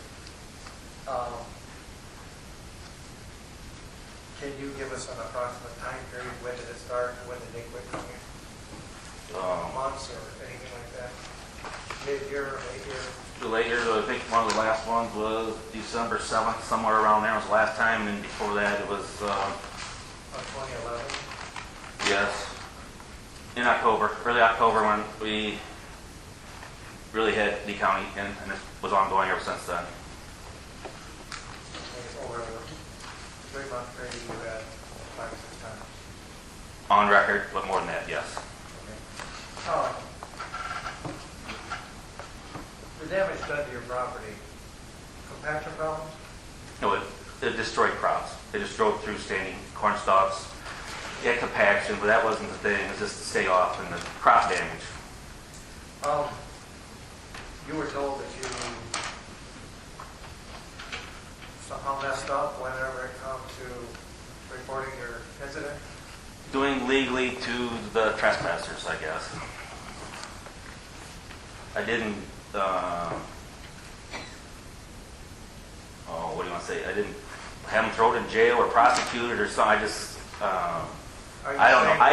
I'm not legal. I asked for advice, and just like everybody else, everybody's afraid to give it because then you're going to say, you said this or whatever. Right. So what you're saying is that you did not sign a complaint? Yes. You did sign a complaint? Dad and I signed one once. Were you told that the investigation was up to you? I had other people looking into it. I even had the county board looking into it. A couple guys said, well, we're going to look into this, I ask questions, but I don't ask the right questions, I guess. Like I said, I'm not legal.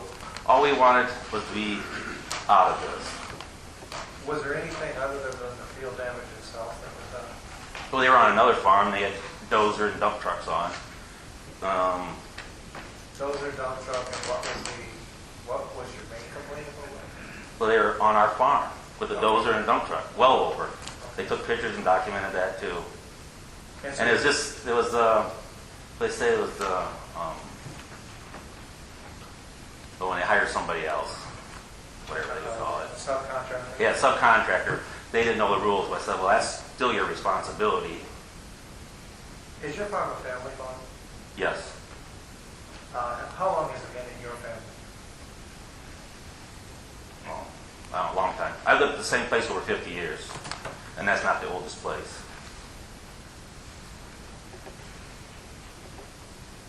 Have you changed your mind about having a tower on your property?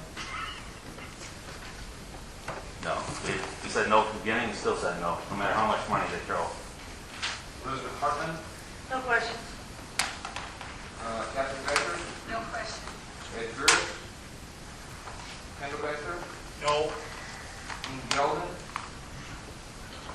Nancy Kimball, No question. Jim Kimball.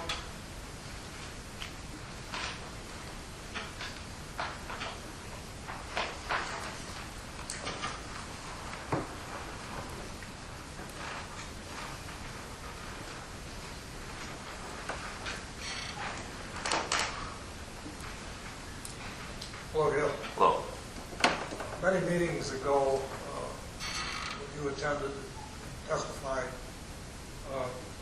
correct me if I'm wrong, but I believe you also have an airstrip on your farm, yes, yeah, it's been a pilot, yes. and you had some major concerns about impingement of the airstrip by too close wind turbines. Yeah. There was one that we were concerned about, just wanted it moved a couple hundred feet, but it didn't happen. And were you dealing with, forgive my lapse of memory here, but time frame, were you dealing with mainstream at that time or with gold?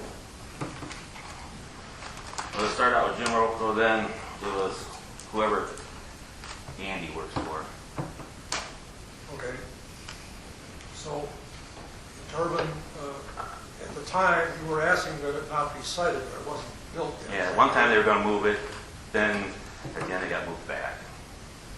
So you had a verbal promise of moving it, and then, Well, it was marked on the map, and then then they fired that guy or something with Jim. He was from Iowa.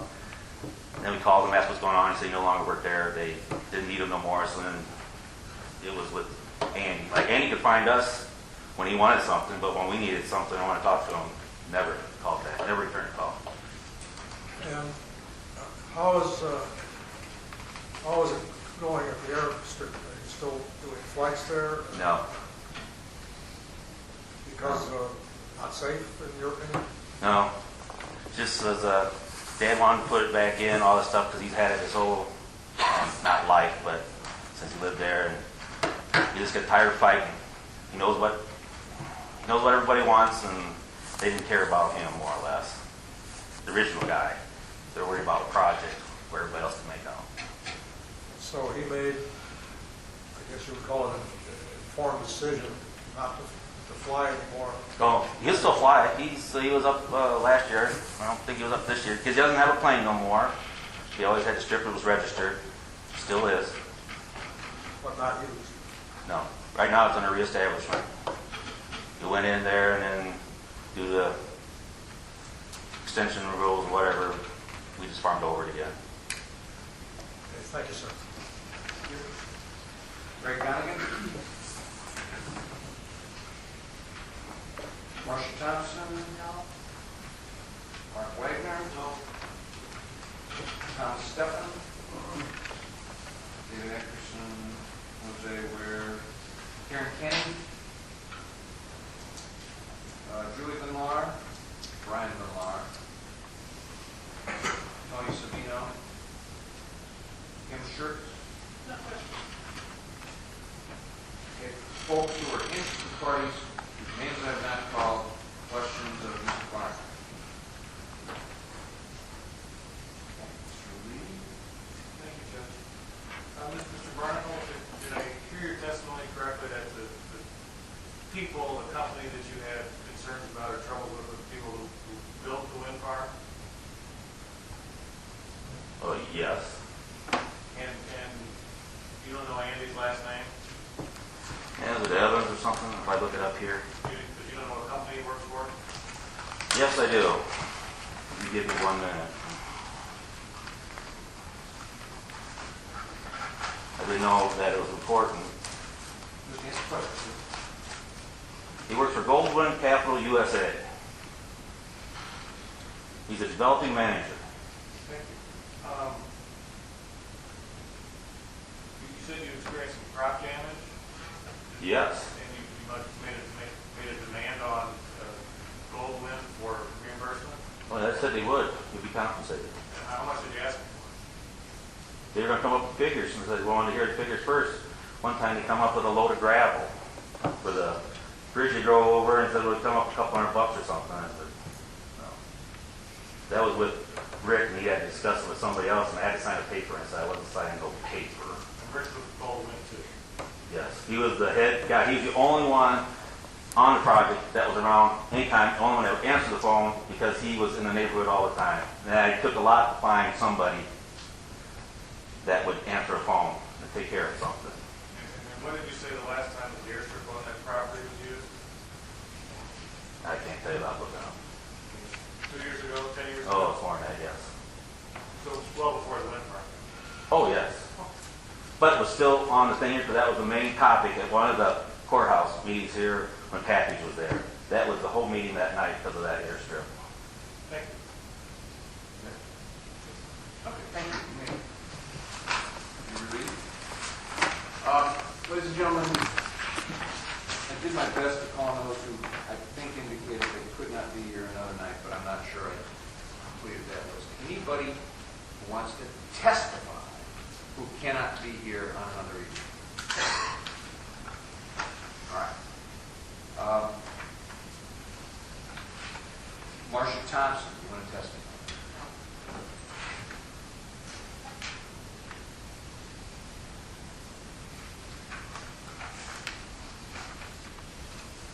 Robin Atherson.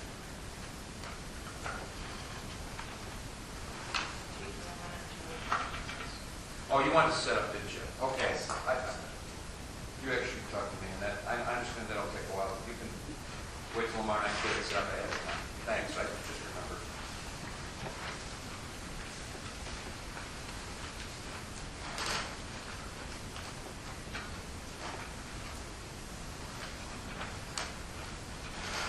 Kim Schertz, you sort of indicated you could do one more night, but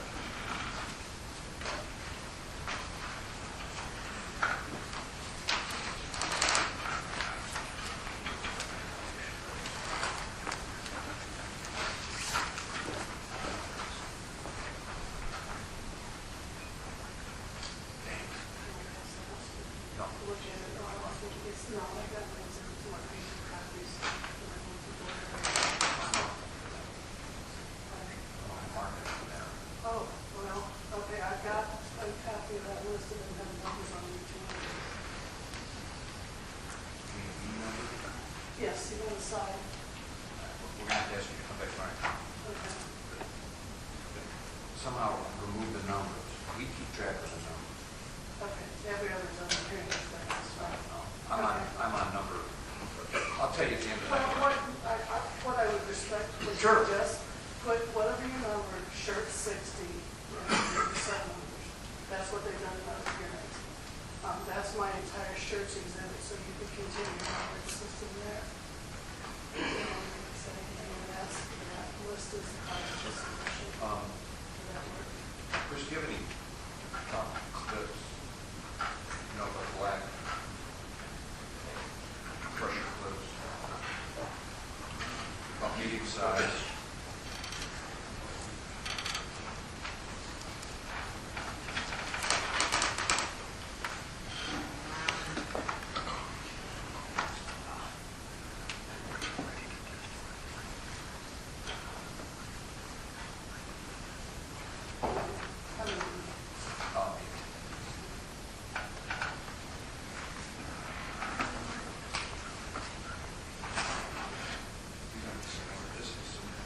Well, I did the cover sheet for you. It's number 50 and all of these. I thought that would help you. Just put that at the back of the columns.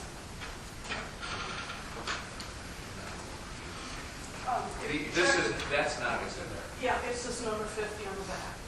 Yeah, it's just one, it's the very back of all of these. If you put this in the back, it needs to be this. Oh, okay. Put that back. I put it in the back because I wanted them to see the photo first. I thought you needed to see the picture. Okay. I got you. So you want me to switch over this in front? Yeah, that way it's right on.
347, Hudson, Illinois, McLean County.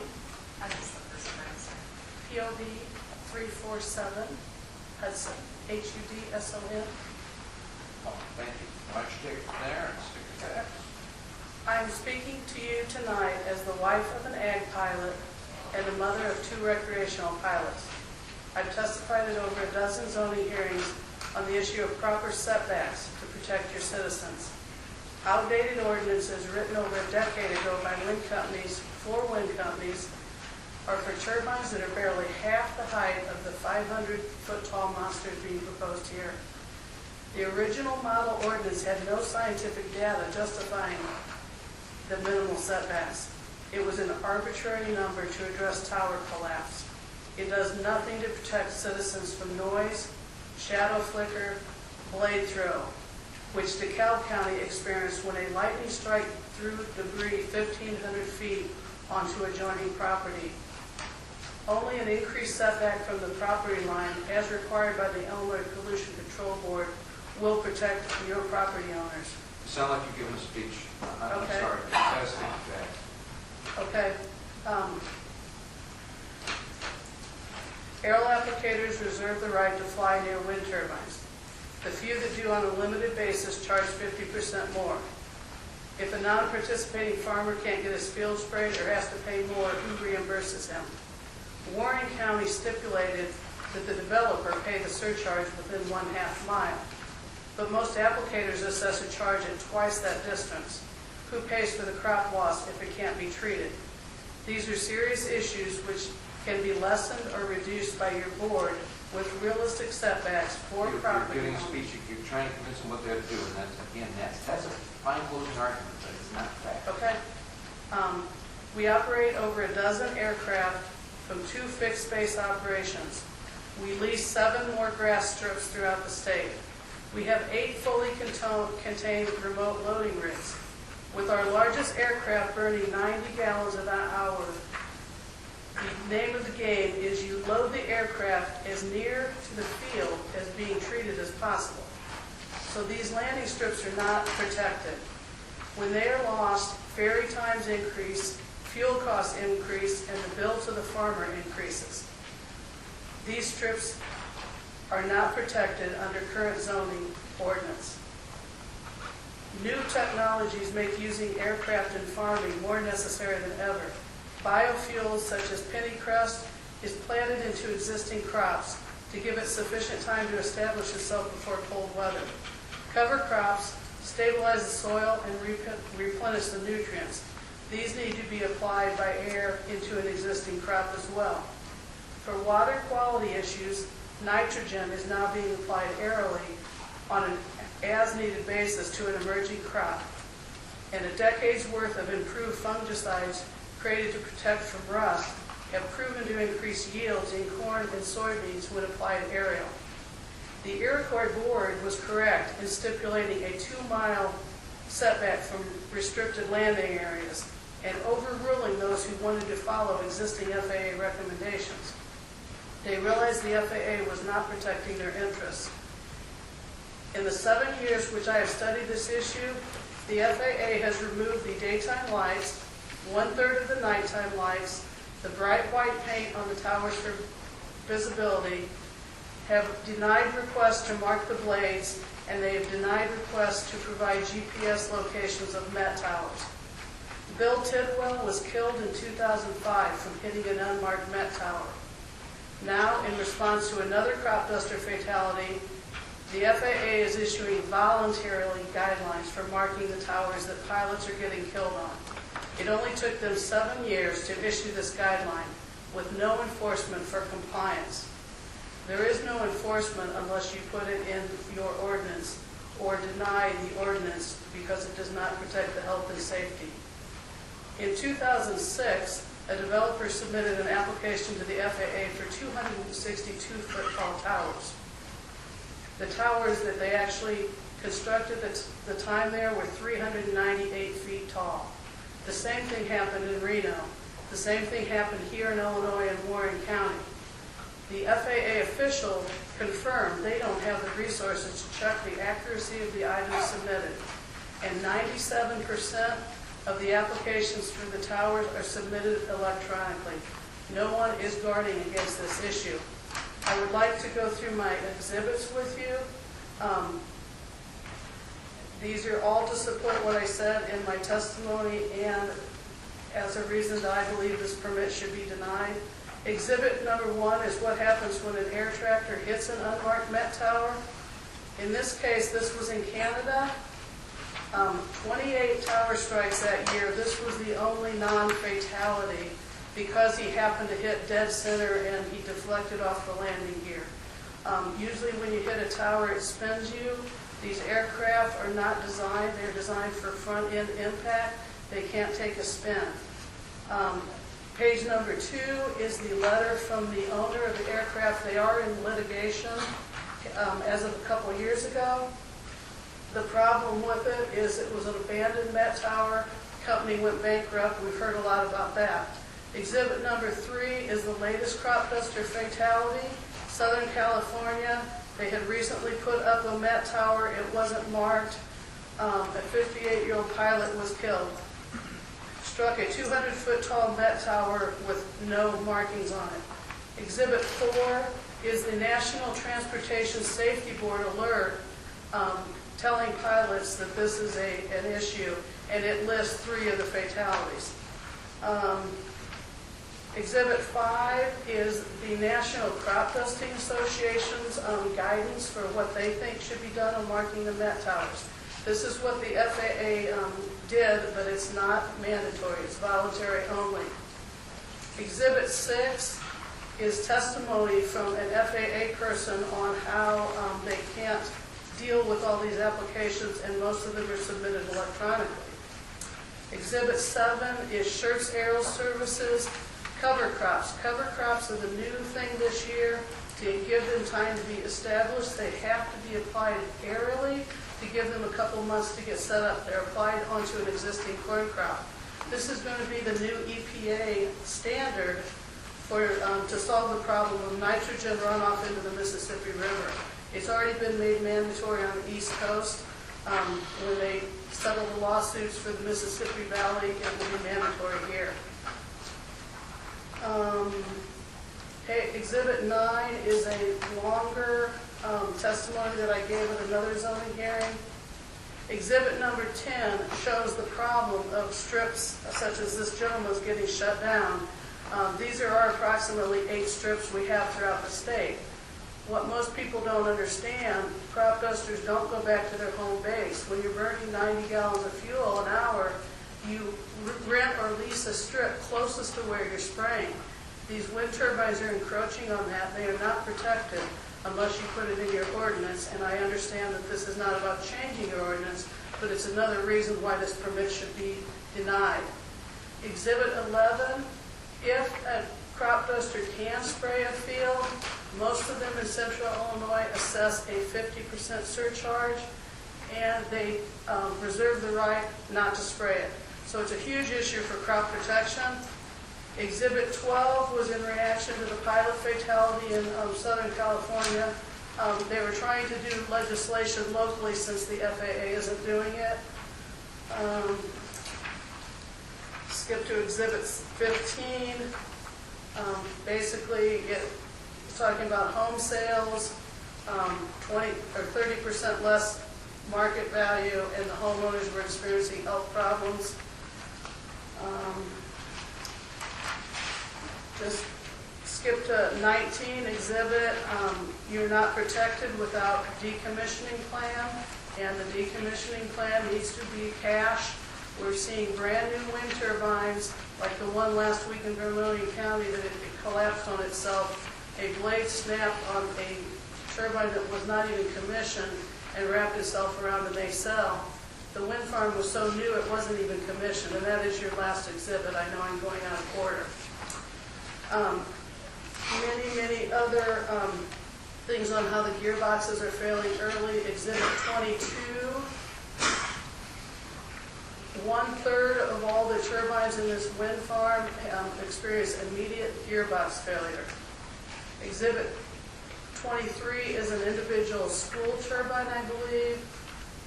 It failed almost almost immediately, and it will cost $400,000 to fix. Exhibit 24 is a problem with noise.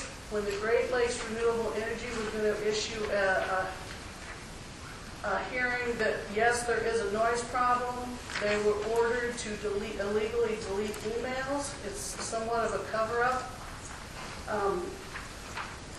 Exhibit 25, I believe you heard from property value expert Mike McCann.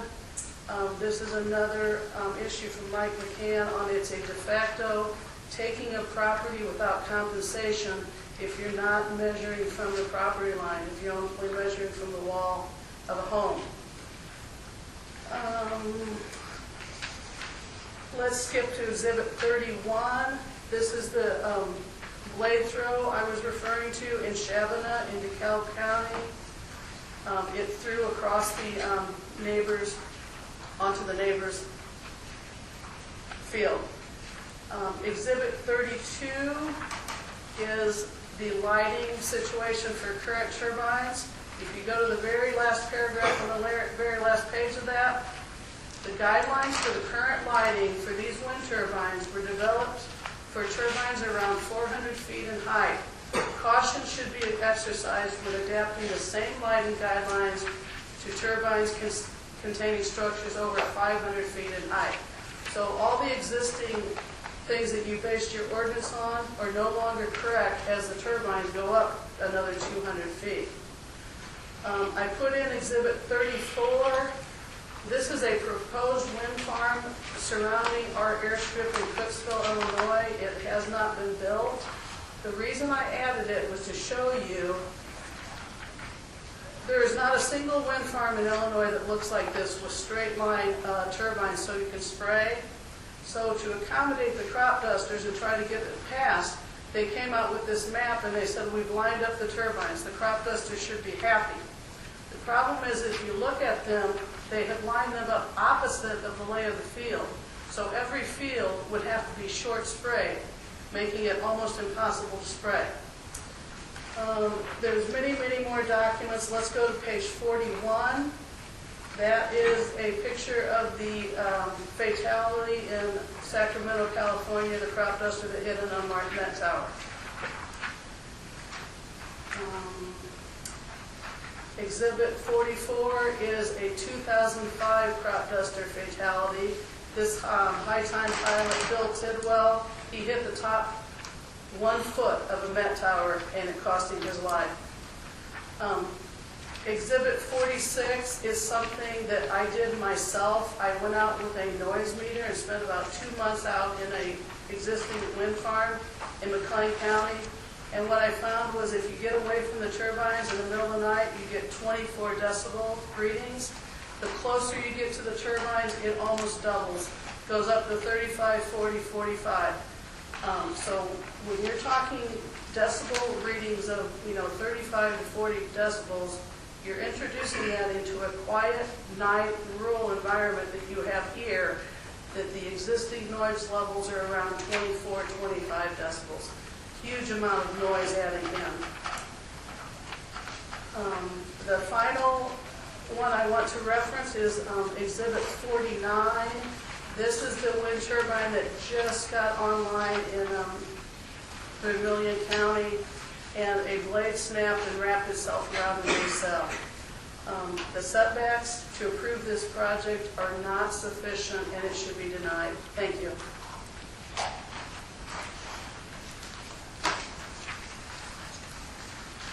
Regarding the last comment, which was an argument, questions to this witness, Mr. Burrow? How many zoning or county meetings have you testified at? Over a dozen, I would guess 15 to 16. I really haven't kept track in the last 5 or 6 years. And they're all in the state of Illinois? Yes. And how long ago did you start doing this type of reporting?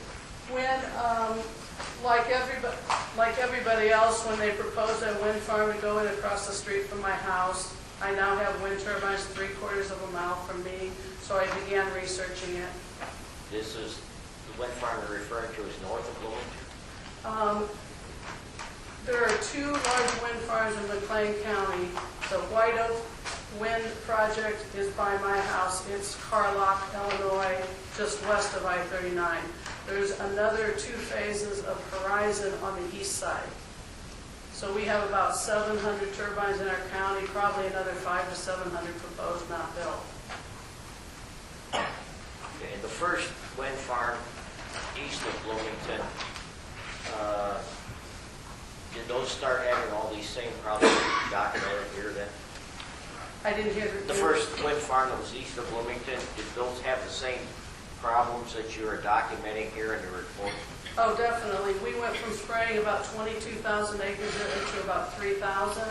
I personally know a lady there that she was forced to leave her house. Her and her husband both received massive doses of electrical poisoning, and they were diagnosed at the Mayo Clinic. They had to leave their house for a year, and then they had to spend, I don't know if it was 40, 50,000 to ground their house from the electrical poisoning. The noise issues are the most prevalent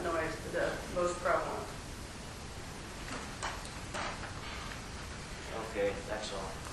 Mr. Pratt? No question. Mr. Bassett? I have no questions. Mr. Bosey? And Mr. Fortune? No question. Interested parties who's in the audience? Pat Scully? Robin Ackerson? No questions. Rich Boris? Podium, I guess, sort of switching places. Sorry, I wanted to be able to shuffle papers. Not enough caffeine.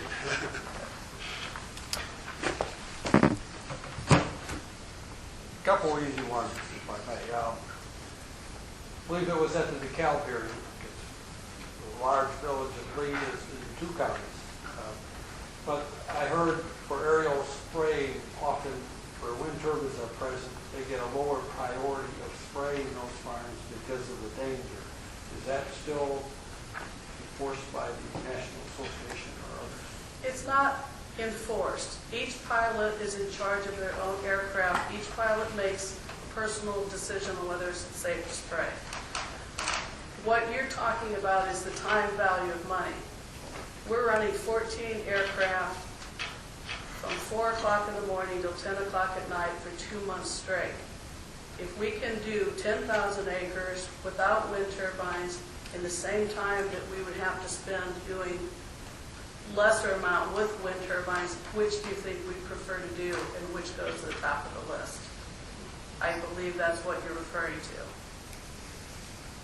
The last few days have been foggy, and I noticed in dense fog during the day, the turbines were not emitting any light, red light, flashing red light or anything as a warning to aircraft who may be trying to land and perhaps look at roadways for partial maps of where they are. Because they're looking for flying while they're looking at a map, and surveyors can't even find the right farm, we find out. Should there be lights in fog or when there's storms of darkening the skies? There were lights on all wind turbines day and night until Horizon Wind Energy lobbied the FAA and took them away. That's what I was referencing. I walked my dogs at about midnight last night and I couldn't see a single light on our 100 turbines. I could see lights about 2 miles past it. There are no daytime lights on them. The wind companies lobbied and got that taken away. There are nighttime lights, the red flashing lights, but they are only on the outer perimeter and no unlit gap more than a half mile, which means effectively you have 1/3 of all wind turbines at night which have no lights on them.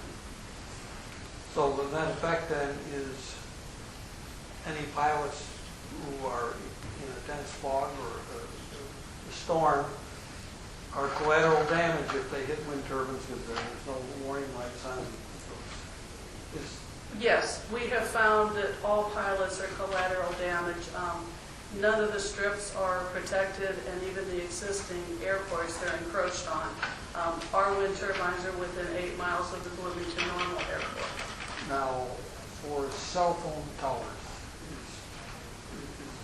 does the FAA control that too? The FAA controls it all. The difference is Horizon Wind lobbied them and rewrote these rules. It's called the FAA Advisory Circular. I started researching this in about 2005, and this is one of my exhibits that I was referencing to you, that they said these were written only for towers 400 feet and under. And that is when they removed the daytime lights. The rationale was, we've got these white tubes out in the middle of mountainous regions. So you can see the bright white tube if you're in the middle of a mountain range in Lawton, Oklahoma. So they got them to remove the white lights. Then after they did that, they made one little word change. They said, the tower shall be painted in bright white reflective paint or non-reflective. Now every wind turbine you see in the United States is that non-reflective paint.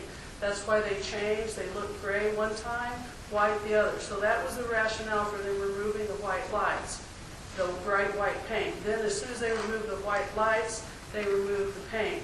These things are a death trap for crop dusters. They will leave at 4 or 5 in the morning. They'll spray 12, 14 hours. They will come back in a hazy fog after they've been spraying all day, and they're going into the setting sun, and from the air, all you're seeing is blue. And these turbines, sometimes they look white, sometimes they look gray. They've made them virtually invisible for pilots, and I'm not just talking ag pilots. Both of my kids fly, and it's a disaster. Thank you very much, for sure. Thank you. Marie Summer, Stephen Rotary, Mr. Hartman, No questions. Catherine Baker, No questions. Ed Curtis, Kendall Baker, No question. Dean Gelden, Nancy Timble, No questions. Jim Timble. Questions?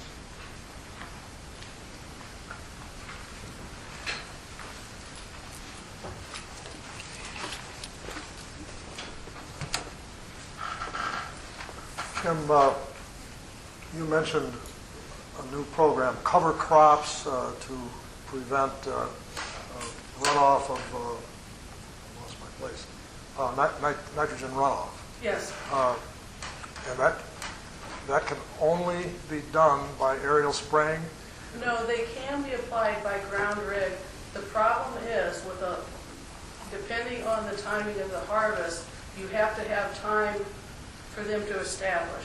So you plant them 3 weeks to a month into your existing corn crop before it's harvested.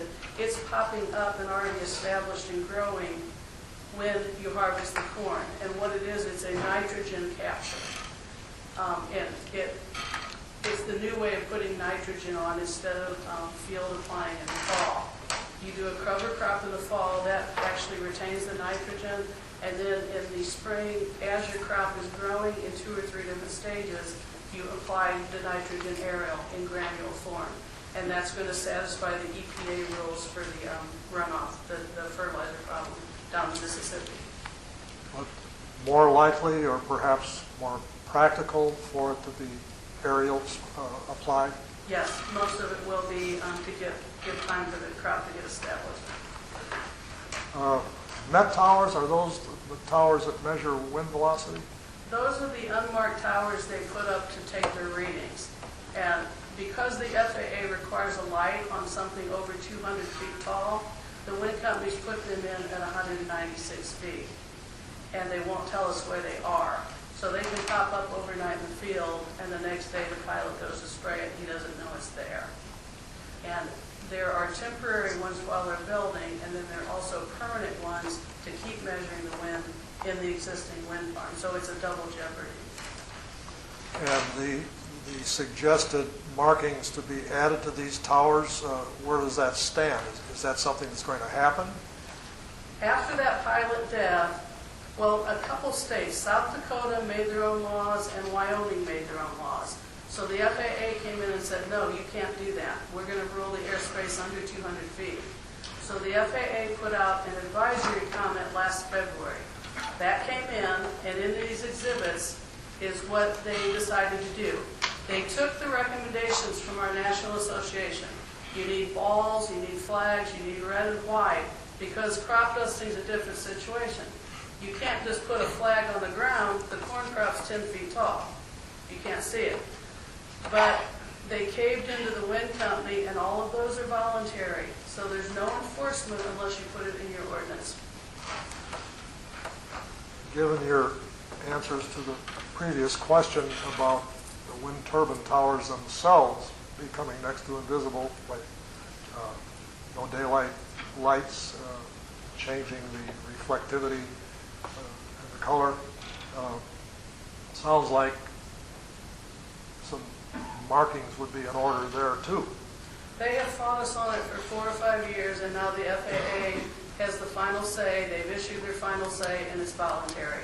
So there's absolutely no enforcement. Just like the natural resources, the Department of Natural, just like everything else, there's no enforcement capability unless it's in your zoning ordinance. Okay, what a marking pattern, like the Met Tower marking pattern, which your association proposed, has been identified also Yes. for the big turbines? No, the big turbines have none. The only thing they accomplished in this February advisory was asking them to voluntarily mark the Met Towers. Okay, so I guess I didn't ask my question. There is nothing being done to mark the wind turbine towers, even given the fact that they've become more invisible. Correct. And it's not just the pilots. The bird groups have asked for a solid black blade to try and slow down the bird strikes. They've said no. The crop dusters have asked for a checkerboard pattern. They've asked for a red stripe, anything, and they've said no to everything.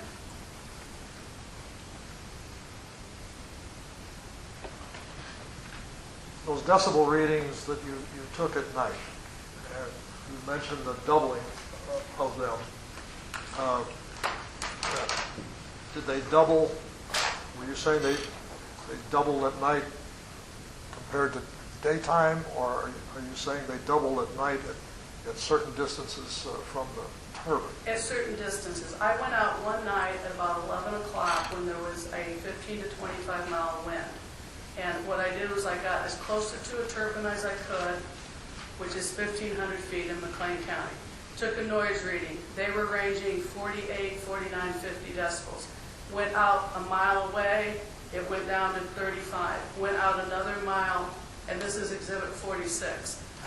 Went out a couple more miles away, and it went from basically almost 50 decibels down to 24 decibels, same night, same time period, just to show the difference. That is the amount of additional noise you're adding to a real quiet nighttime area.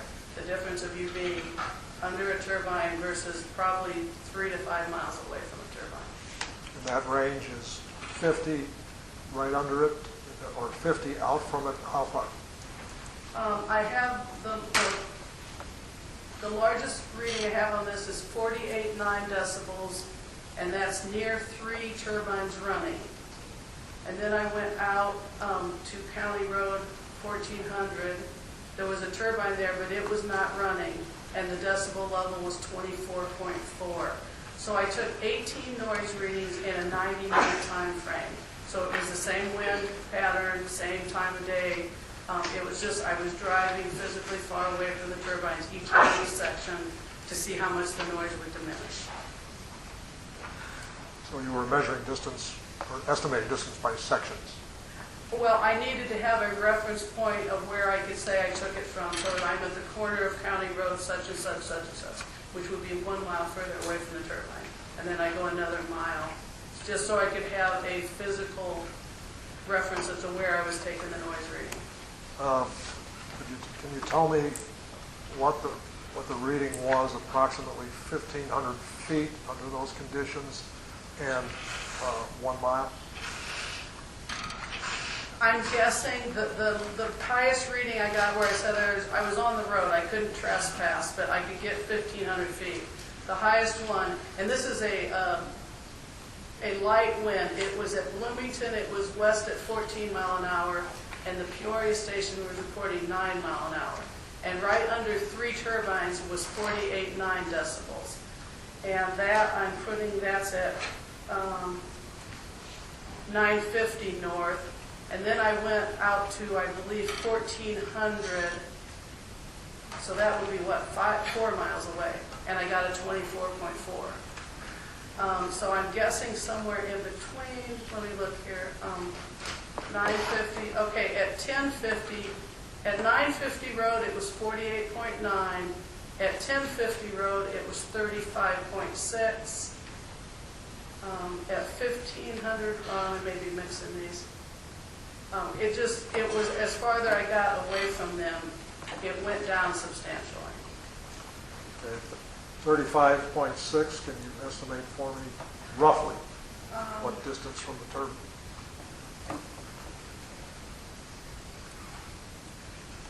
Well, I'm guessing it's 1 mile. But I wouldn't swear to that. This was just a quick read. I spent 2 months with a noise meter just getting to know what a rural background noise. And most of these noise things that are acceptable were created for city and they were created for noise barriers by interstate. Nothing has ever been done in a rural nighttime area where your decibel levels are 20 to 25. So you're applying apples to oranges. You're saying 35, 40 decibels is okay. Well, it's okay in Chicago or Schaumburg, but it's not okay out in a farmhouse. Okay. The criteria that Illinois decibel levels have been applied to, they were created for rural places that have traffic, or for subdivision areas outside of a large city that have major traffic. They were not created for a rural nighttime that has absolutely no major road and no noise city traffic or highway traffic. Okay. Last question. I've never heard of electrical poisoning. Is that like stray voltage? Yes, that's what it was. It was stray voltage grounding into the basement of their house. And it caused hyperthyroidism in both of them. It was Ed and Irma Brown, and they had lived in their house, I believe, 50 or 60 years, and they were forced to move out for over a year. They lived in a hotel for a couple months, and then they moved about a mile away into their tenant farmer house until they could get their house regrounded. And of course, it was all at their own expense that they had to. The sources of stray voltage are hard to identify. How certain were they that stray voltage was related to the turbine? There was a substation about a half mile from their house, and the electrical contractor determined that there was some sort of a well line coming in from an old well across the road, running from the substation to the basement of their house, and they were certain that it was from that. And the reason they were is wind turbines, they lose a lot of electrical line loss over the distance of the line. So what they do is they super ramp up the power coming into the substation. So every night at 6 o'clock at night, when they would super ramp them up, they would get deathly ill in certain rooms of their house. And so that's how they knew it was from the substation. And then the contractor confirmed that the person that they had to do the work to reground their house. Thank you. Thank you. Richard Donegan? Marcia Thompson? No. Mark Wagner? No. Thomas Steffen? David Eckerson, Jose Weir, Karen Kenny? Julie Benlar? Ryan Benlar? Tony Savino? Did I miss anybody? I thought, Felt like it. Galvin? I got one or two.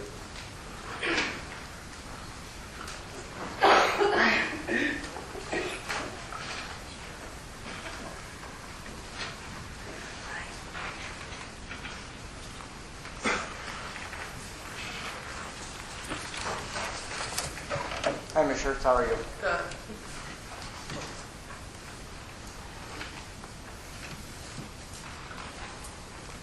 Do crop dusters ever use instrumentation when they're flying?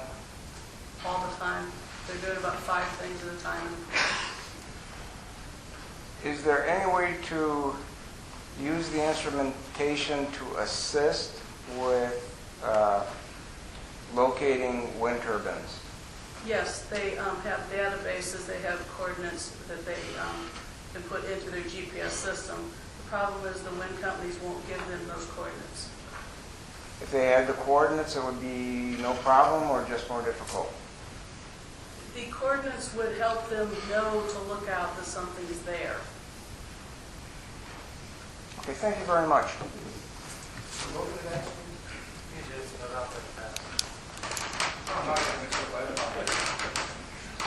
Well, I'll do it this way. Anybody whose names I've not called, any questions in the shoe? I saw your hand first, because I was looking at the front row, I guess.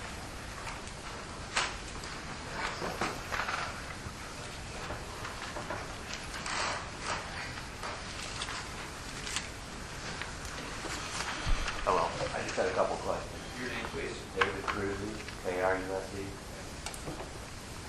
Those folks that you talked about the trade voltage, are they back in their homes now Yes, they are.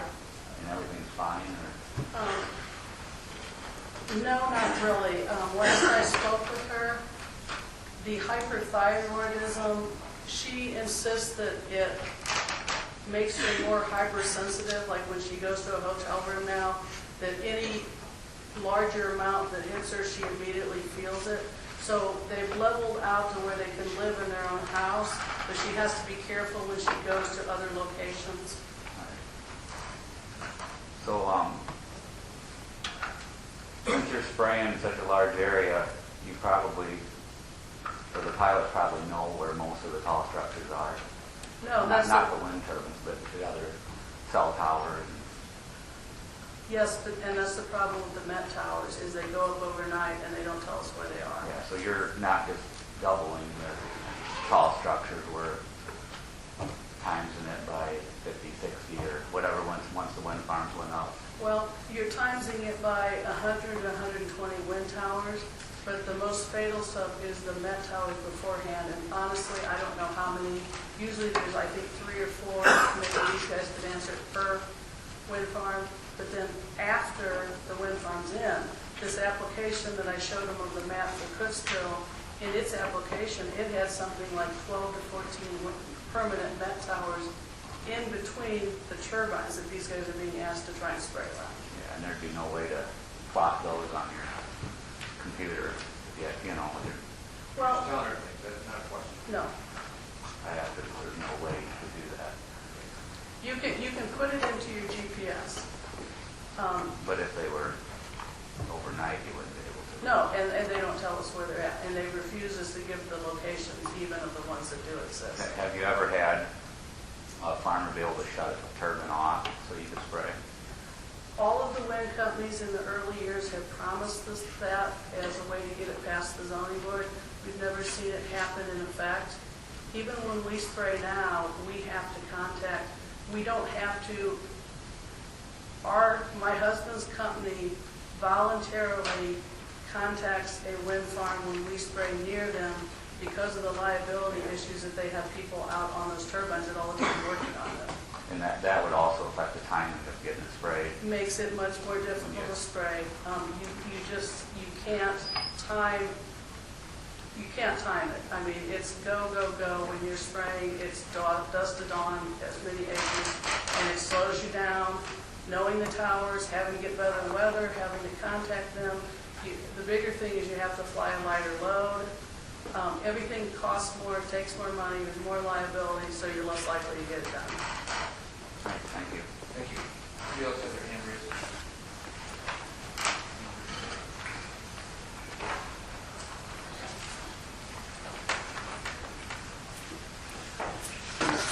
Name again? No, I just had, she said, Okay. remember your name. I do know a little bit about aviation. I've been involved with it for That's a speech, just a question. a few years. You were telling me that the FAA got lobbied, and what used to be a requirement for lighting isn't a requirement anymore, correct? Exactly. In 2005, they began a study on how to change the lighting patterns of the existing wind farms. So what you're saying then is the FAA isn't going to do anything about it, Exactly, so the only recourse is the local county. exactly. And the ball keeps getting punted. Okay? They are told the FAA is covering it. It's not happening. We fought this issue for 5 to 7 years now, and they just now came out with voluntary guidelines, which means there's no enforcement capability. And the other thing is protection for airports. Yes. There's minimal protection depending on what kind of airport it is. It's a real tricky thing. If you call it an airport, there are some, like Iroquois County just made setbacks 2 miles from all airports. I believe they only have one airport in their county. The legal definition of an airport is something big enough to have radar. So Boone County, I testified at last month, their zoning board is approving, or voted to approve, a 1 mile setback for RLAs, restricted landing areas. Those are small private strips like the one we just heard. So you have to be very careful with the language. Now you go to step 3 of this exhibit I gave them on where our grass strips are to spray off of. Those don't have any protection. Those have none whatsoever. They're not even registered. That's if you have a farmer that wants to spray 1,000 acres, he puts a private landing strip down the side of his crop so he can get the plane in to get his field sprayed. You're telling me that the only thing that's counted as an airport is something that has radar, which would have an approach control. I am not an expert on this, but that's my understanding. You have to be very careful with the wording on whether you're calling it an airport, a restricted landing, or as you know, spraying falls under a special aircraft designation. To protect crop dusting strips, you'd have to also include aircraft or grass strips used for special use aircraft. Any other questions? According to that rule, it would only apply to about 8 airports in the whole state. Exactly. That's a comment. We'll disregard that.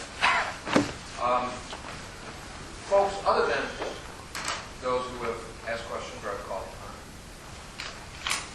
Thank you, President. Ms. Schertz, are you familiar with marker balls? Yes, I am. And what are those? They are balls put on the wires of the Met Towers to help mark the Met Towers.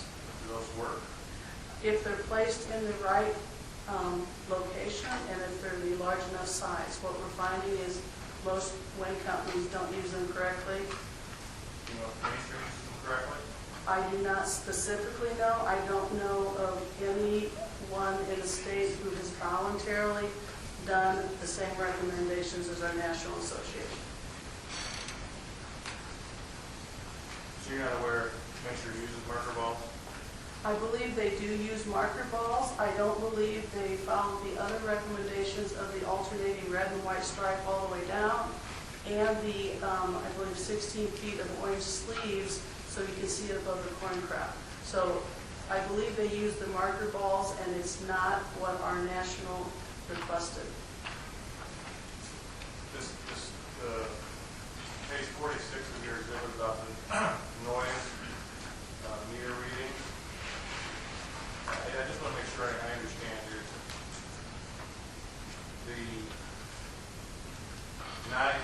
your belief or your measurement show that the level without turbines is 24 decibels? Yes, on that particular night. And then the presence of the wind tower raised it to between 40 and 49. Is that right? In this particular study, this one night at Twin Groves Wind Farm on April 23rd, 2007. So it wasn't the wind turbine itself that was 40 to 49, it was total. I don't believe there's any way to separate the difference other than by going same wind condition, an area with a turbine, an area without a turbine, which is what I did. So, Thank you. Sure,